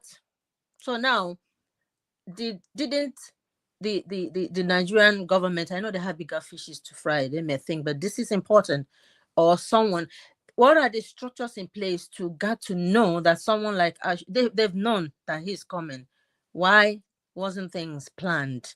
Why was it so disorganized? All those whys and whys. If there are no solutions to all these problems, we aren't going nowhere. Even if when we divide all the confederation, the same governments we have now, we will still get in other small governments that we're going to the Biafra, the Arrow, and this, because the mindset is corrupt. Corruption has taken root inside us, and we have to change our mindset.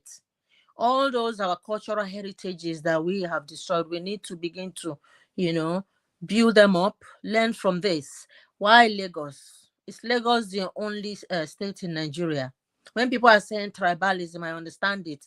Normally, I see things as a whole with a different kind of eyes, but I do believe a lot of tribalism play a huge majority of roles that is making Nigeria not to move forward. If we can't see and say that, we are lying. Tribalism is embedded in a lot of things in Nigeria that is holding it to the ground. Even if you say let's divide the country today, tribalistically is not going to work as well. People are still going to find a way to make it tribal and all that. It was lovely he went to Antinika's shop. That's the only place, or one of the places he went to, that I was really proud, because it's cultural, it's beautiful. I didn't see that place as being tribalistic, that she's trying to promote any Yorubanism or something like that. If we are one Nigeria, what's happening? So all these things we're saying, we're just beating around the bush. I do believe that the government, it's everyone's fault, not just the government. It's everyone's fault. It's everyone's fault. So I'm really, really disappointed. I'm very upset. And for the videos that are going around that he was attacked and stuff like that, some people that may not be Nigerians could create that. For example, Ghana, as a banter, everything is banter to some of us as Nigerians or our youngsters. And I'm thinking, can't our youngsters be prepared to be a good image for Nigeria, whether they are streamers, celebrities or not, to be able to present themselves? Even if you have a language barrier, you should be able to know how to communicate. If you're not in position to speak when it's an international important thing in the face of the Nigerians, do not speak. And like those people that disgraced us this period, I believe the government should use them as a scapegoat to begin to make a law and punish them severely. I do not care who they are. The ones who are streamers, that is forcing things. You don't force things. You don't even force someone to skate that board something. Yeah, oh my. It's like I got pissed there too. Like, it's I don't mental say bullying. it. I don't. It looks aggressive. That's why they say we are aggressive, but we are not. We are lovely people with good hospitality, but we don't have structures and ground to build solid things to grow from. Yes, we have to spread this wealth until we declutter Lagos, put good structures in every state in Nigeria, and people can decide where they want to go to. Because if you tell me fish is in only Lagos and I'm hungry, where do you think I will go to? Lagos, man. So spread that pond, whichever way it is. Until you do that, our population is growing. Some people are marrying 50 wives and making more children. It will come to a time that that Lagos self will be working on each other like sardines, and then maybe by then, and people will just be doing whatever, number two everywhere. So this is nothing to do with race or tribal whatever. I'm really pained. I'm really pained. I'm disappointed. I'm really pained. I'm pained. That's why I'm here today. I'm still pained. I don't know how long it will take me to get over it, because this disgrace, I can't bear it. Thank you. Thank you. Thank you. I think Nigeria will do to have more of your kind. I tell you, because Papa, can I take my turn? What on? Let me share one good news. You know, because it's not all bad for Nigerians. You know, today it's about whipping. We have all been, you know, yeah, that's why I appreciate Nigeria. Nigerians, we don't hide when we have screwed up. You know, this one we screwed up big time. So, but let me just show this one. This one is another one where that makes Nigerians a little bit, you know, to remind people what Nigerians can be like too. It is very sick. Yeah. We have interview to do. We have deadlines. We could not do fun engagement because we are scared to go outside. And then you are telling me that the man will not be interviewed. What is wrong with you? So losers and unprofessional. Unprofessional. When you beat Nigeria, did we act like this? Yeah. Did we act like this? Did we? Lousy losers. You're putting a great offense to jeopardy because you are all bullshit, nonsense arrangement character. I don't even know what I'm saying again. But it's true. We are here to celebrate the youngest guy. Who has won the African Cup of Nations. Yeah. Let him come back and do it. How can you prove someone that doesn't know the African history here? It doesn't make sense. So you can see what a lot of people are saying about Nigerians here. They were talking about, oh, the lady just displayed the bravery of Nigerians. Bravo. I'm Senegalese. This is why I love Nigerians. You can always count on them to speak the truth. Thank you for the support. I'm a Ghanaian, but Nigerians' bravery is so attractive. So on and on and on and on. So this is the good aspect of Nigeria. Nigerians, they are like that spoiled brother that don't know when to shut up. I've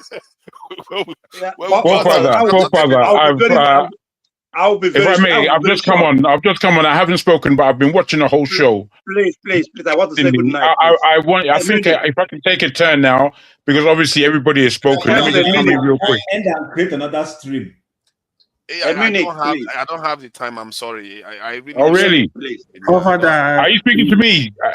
Yeah, no. You can speak. Have your say. You are not creating new stream.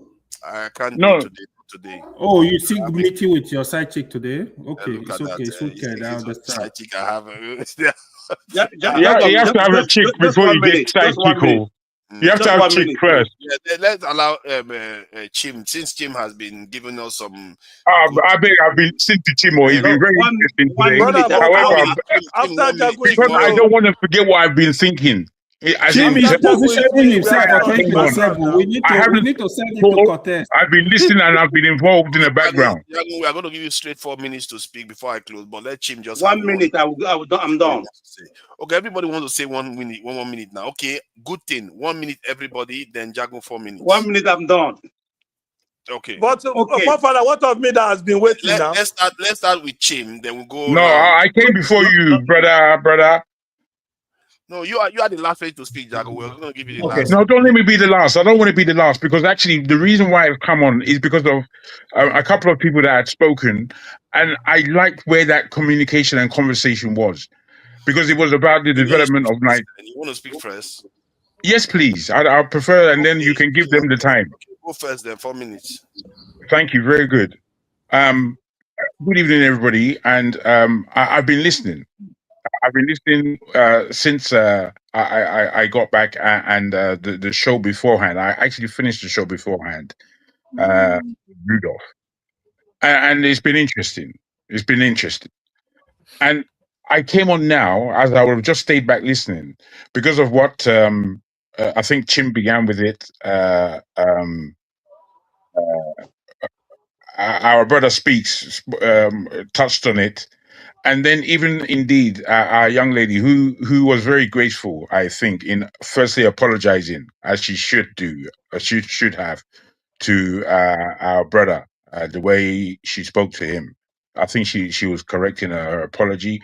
And then what she had to say was very mighty for my ears. I really enjoyed everything she had to say. And I wanted to come on and give us all again something to think about. Imagine Nigeria back in the time that I was there in Nigeria. When I was born, I remember coming to England for the first time we had tusks, pink and white tusks.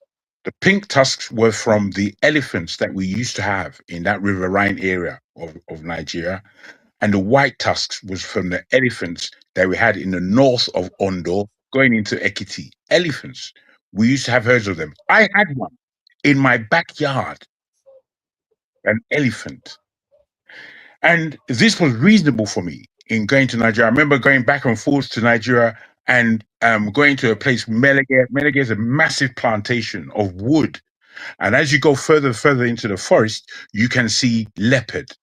You can see all kinds of smaller cats, animals. And in this I Show Speed that I've been viewing, I've been putting my eyes on. It's not a lot of interest to me. He's an energetic young man, and everything that comes from there kind of surprises me how he's so labored on the news, especially from American point of view, where it seems like they still have in this day and age to not have an understanding of what Africa is and what it's been through and how it's connected to them. So much so that they're hating themselves and then believing that Africa is a pile of shit. Forgive my French, but that's how I put it. And all this really irritates me. It's quite irritating, a lot of it. When I just look at the way we're looking at each other, I'm thinking that I'm thinking to myself, you can't tell me that you've been played to this extent. You can't tell me that you've been played to this extent. Not without your own ignorance being heavily involved in that. So looking at this,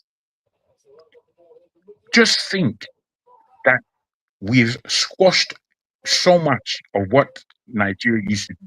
Nigeria has 5% of the natural forest it had when the oil was came. 5% left. Natural forest. Just think about that. When you saw the rest of Africa and I Show Speed, you saw nature, you saw culture, you saw people as they are. Genuinity, human being, human culture, human understanding, love coming out. Yeah. When it came to Nigeria, the disappointment for me, I didn't watch it anymore. I don't watch it. Rubbish. I don't like rubbish. I'm afraid. I don't like shit. I don't like to just be viewing shit. Nigeria was just a waste of life. He could have missed it out entirely. He could have missed it out entirely now, and let them see the way. I'm sorry to say like this. I may be wrong in my pattern that I have for this, but the way Nigeria was shown was the way I think African Americans have been blinded to the way Africa is.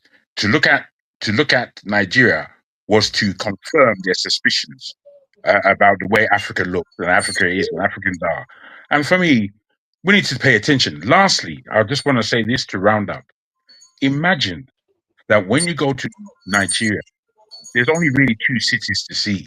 There's Abuja, that is not complete by any mark, and there's Lagos. That is a jiggle-jaggle, could be hit and miss kind of affair. Now, when you look at these only, when we have Ibadan, Onitsha, Nsukka, Sapele, Warri, Benin, Akure, Ilorin, you just keep going. And there are places there that have been there for ages, that have history. In all these places, nothing to show. What kind of fucking people are we? What that lady said before, I'm on her side completely.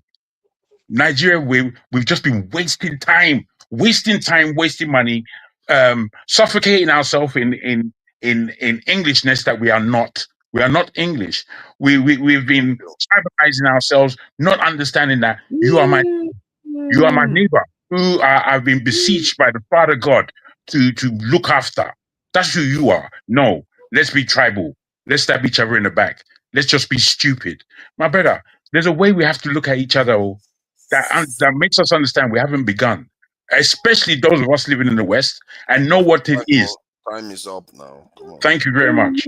I think I've rounded. Thank you. Nice one. Yeah, Jim, please go ahead. 1 minute. All right. Yeah, thank you very much. So 1 minute. I don't follow the guy. But I've not said anything now. I've not said anything today. Yeah, it's gonna be your turn after Chim, if I'm not mistaken. Okay, so is there, please. I can reclaim my time. So I think I don't follow the guy. It's this whole trip thing that made me know who he is. Pardon me, maybe I'm too old school. Same me, I don't follow him. But there was an opportunity, like the lady said, and there are places. So when we talk about this, let's not over concentrate Lagos. People don't understand that it's to the health of our nation. Because if you denominate everything about Nigeria to Lagos and Abuja, you're doing Nigeria a disservice, like Jagan rightly said.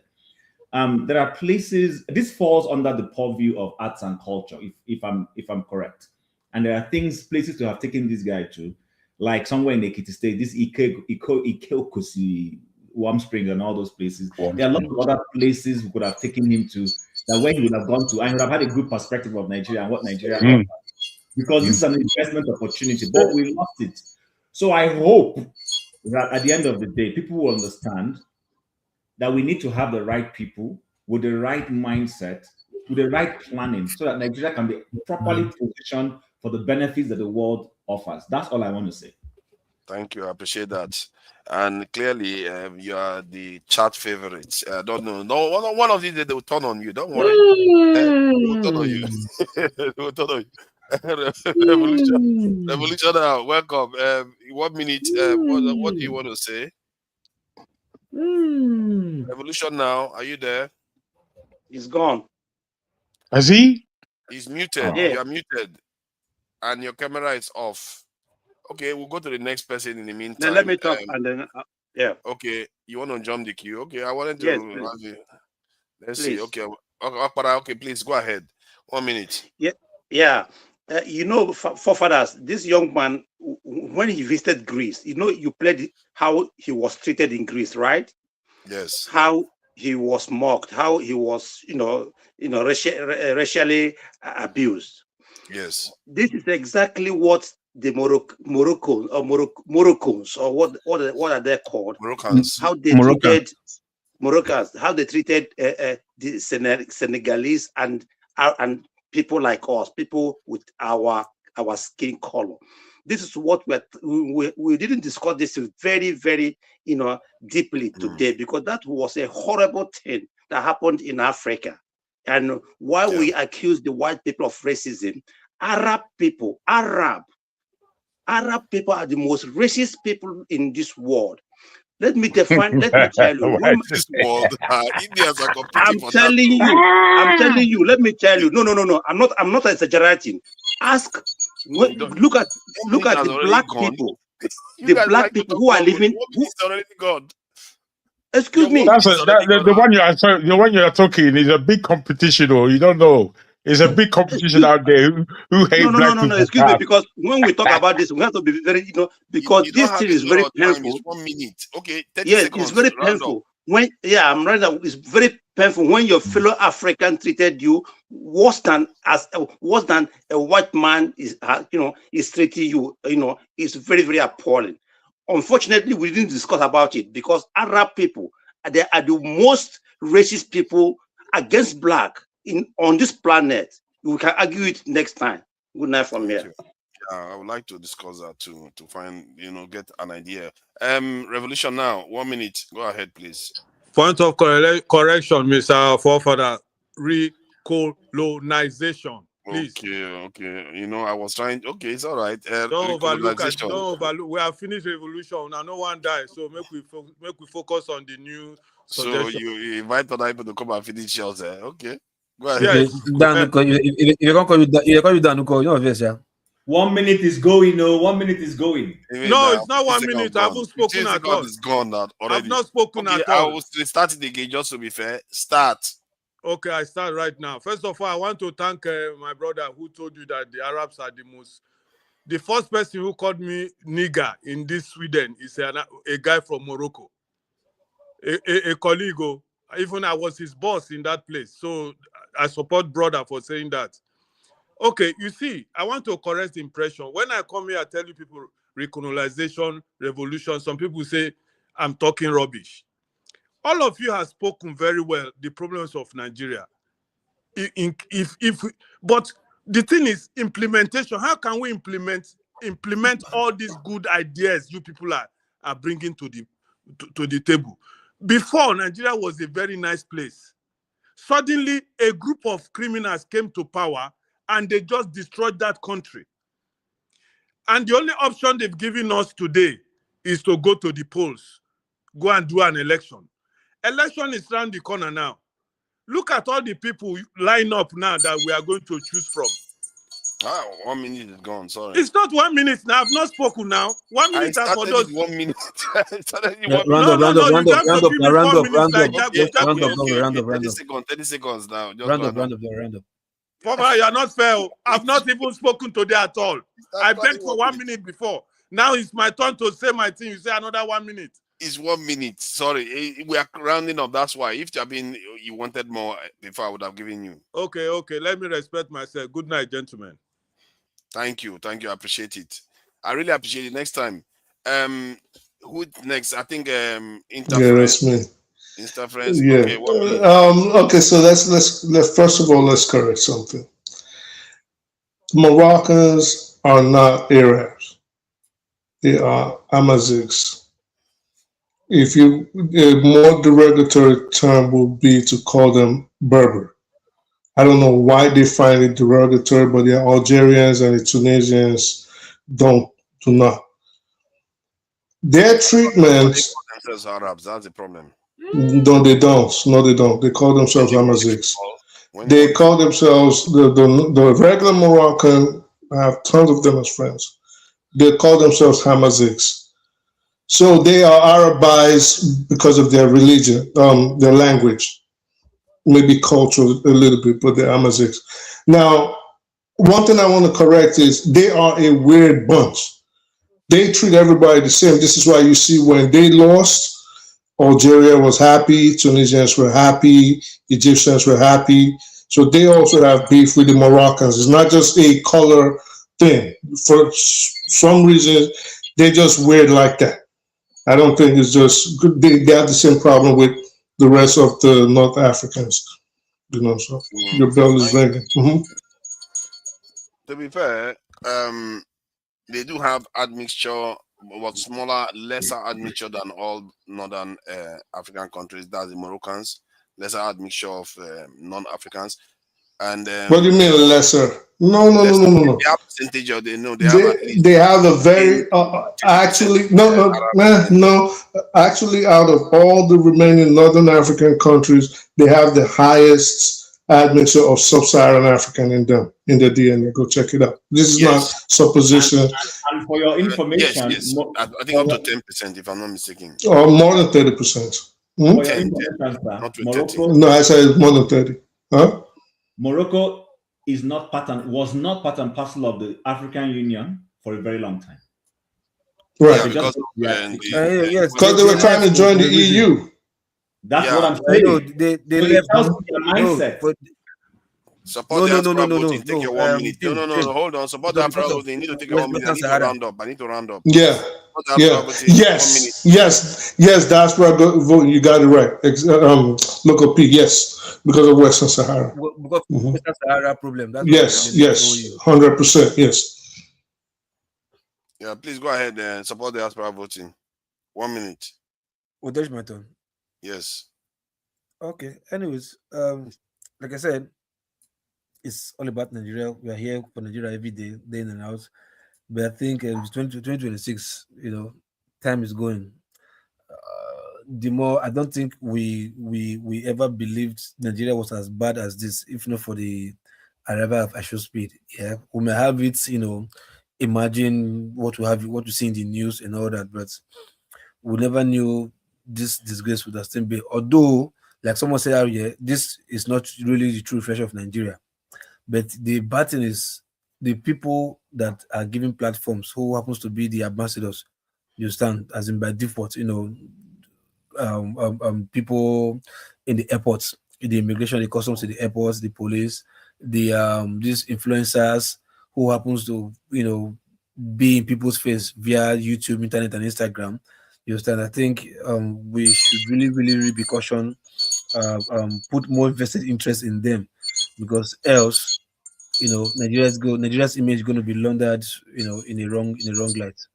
So I Thank think we you. should do something about it. And I think that should be it. Oga Ike, are you there? I don't know. Ike is not around. So yeah, thank you, gentlemen, for coming in. The contributions has been excellent. The conversation went quite coherently. Everybody is unanimous in this was a shame. That's why it went so smoothly. There's no argument. This was a shame. We're just trying to find out, work our way through what we just saw in Nigeria. And I don't think that people should take this with it's a bad event, but it's not the end of the story. Nigeria still has a lot of positive things, and we just need to address some of all these very serious problems that has developed over decades now, and is getting worse. So we've had so many suggestions from Chim, from Eccentricas. A lot of people have come up with a lot of suggestions on how to fight this, and I came up with my own suggestion on how to deal with these problems too. And I really hope we take it seriously, because I saw that lady. Nigerians are their best when they are being bold and doing the right thing. That's when they are their best. Everybody will just fall in line. That post, not one person said one negative thing about that Nigerian lady. Not one lady. No, not one person. I mean, because they associate Nigerians with that trait. Even Molema says it. So that part of us that likes to do the right thing, that like to stand up for themselves, we really need to tap into that a little bit more and correct this decay that we are seeing. Grown men that are well, they are clothed, they are not limping or anything, asking for money without offering anything. That is the uniqueness of what they are doing. Sometimes you see people begging. I've seen people begging before, but often they have issues. Some of them have drug issues, some of them one eye, one leg, all kinds of different things.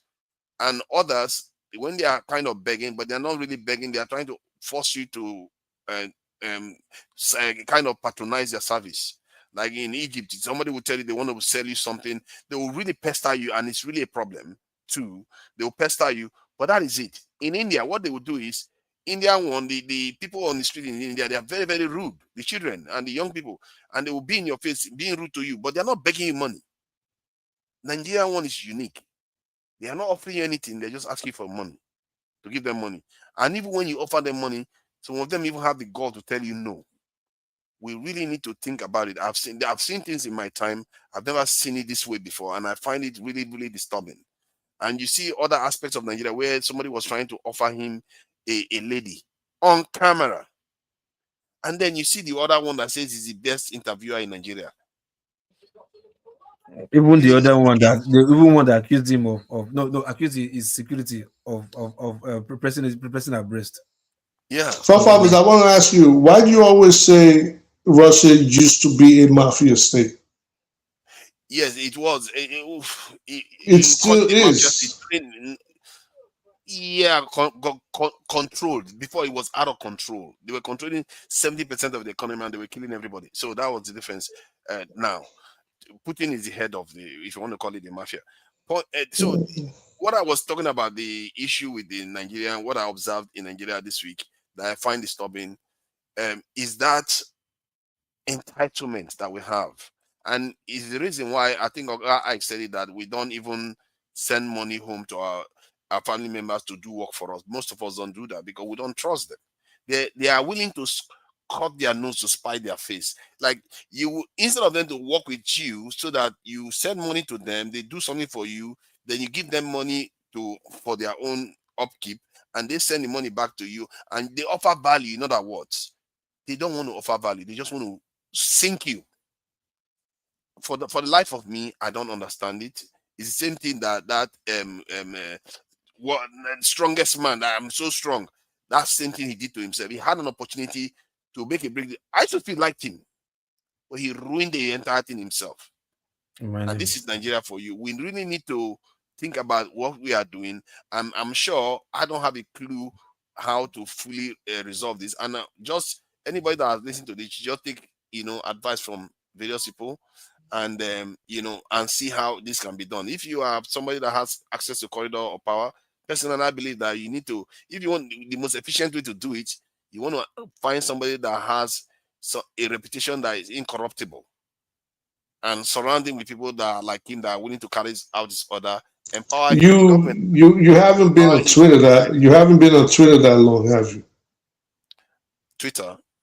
Yeah, on social media. I barely use Twitter. If you are on social media, whenever, because there's Nigerian Twitter, which I'm not on. Sometimes it comes on based on the algorithm.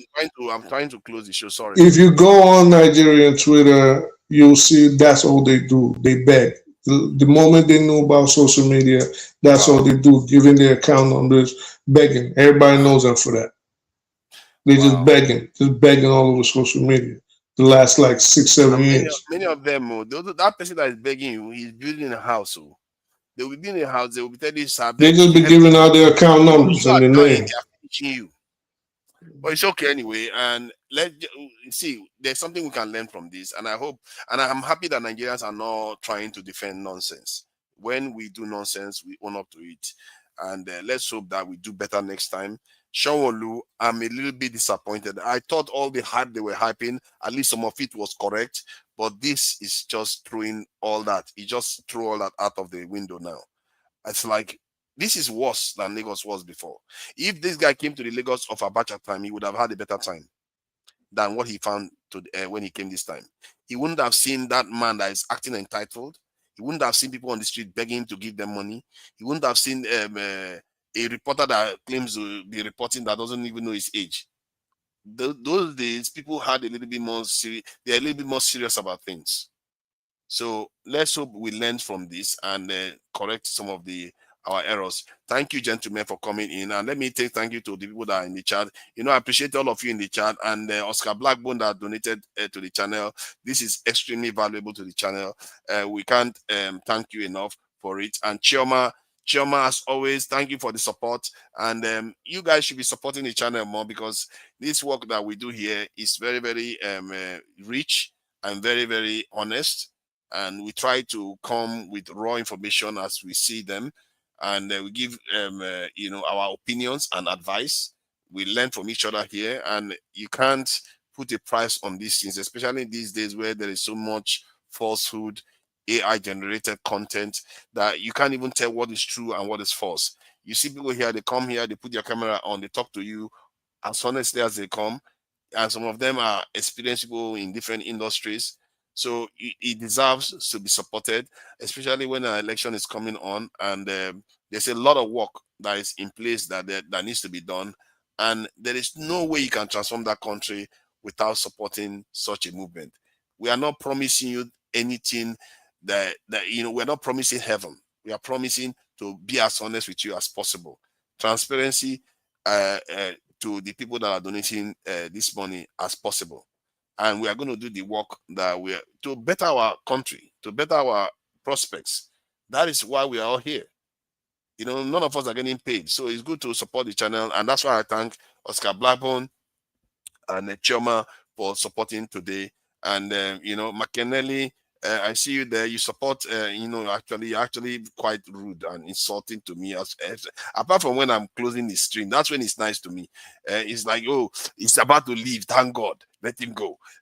That's when he says that. So, Boom Boom Ray, all of you that came on, thank you all. And I'm going to play you out with, our honorable Yoruba culture. This is not all. Yoruba culture is very rich. This is not all. I didn't cover the talking drum and everything even. I didn't do any of that.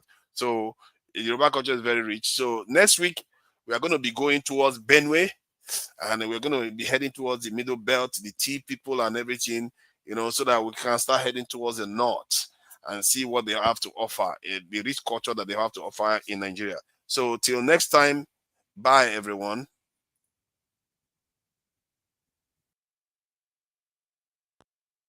ayérayé olódùmarè ọba mi gbangba yípo padà ọba mi gbangba lára òjò wìnìwìnì balẹ̀ gbogbo ilẹ̀ á sì tutù bí ejò òwúrọ̀ mọ́ṣẹ́wà ẹlẹ́dùmarè tó láyé rárùn àtọ́rí aláìsùn wọ̀ wọ́n ṣe ni ọba tí ń gbẹ́kú ẹni lódìndín ṣé bí wà ló fọ̀rọ̀ dálé ayé o kábíyèsí rẹ̀ iṣẹ́ ló ṣe ni iṣẹ́ ló ṣe ni iṣẹ́ ló ṣe ni ọba fìrí gbogbo.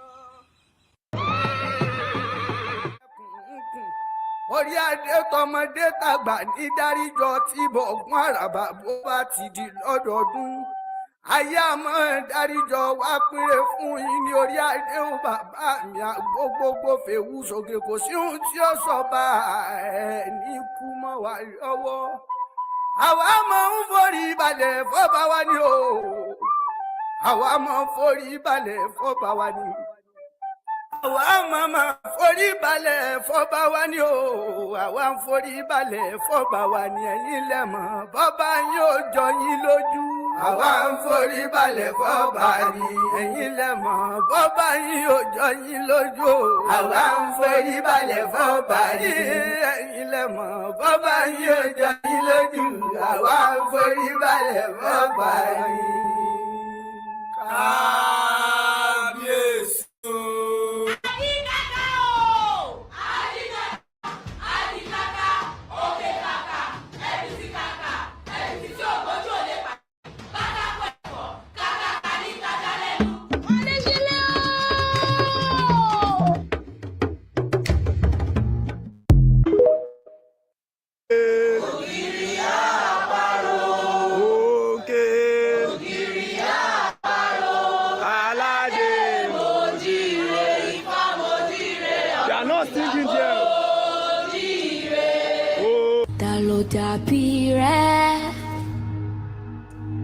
Ta ló dàbí rẹ̀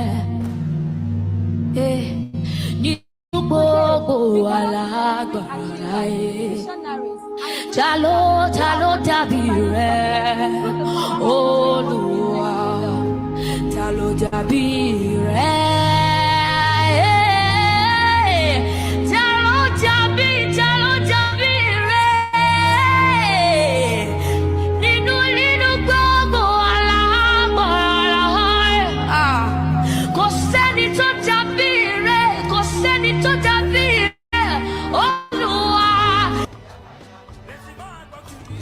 Dàbí rẹ̀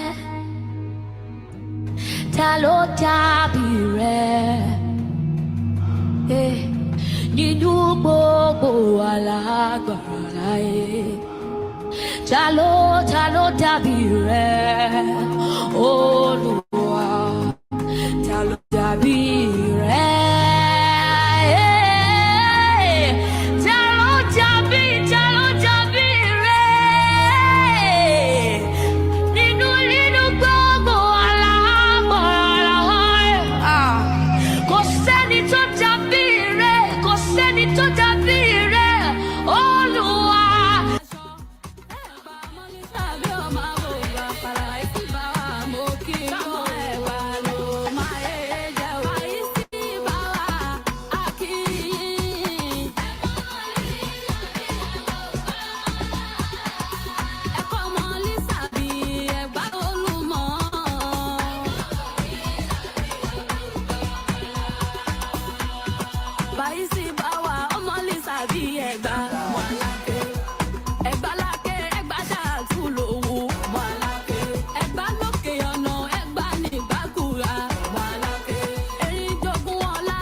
Ẹ pàdé mi ní Congo.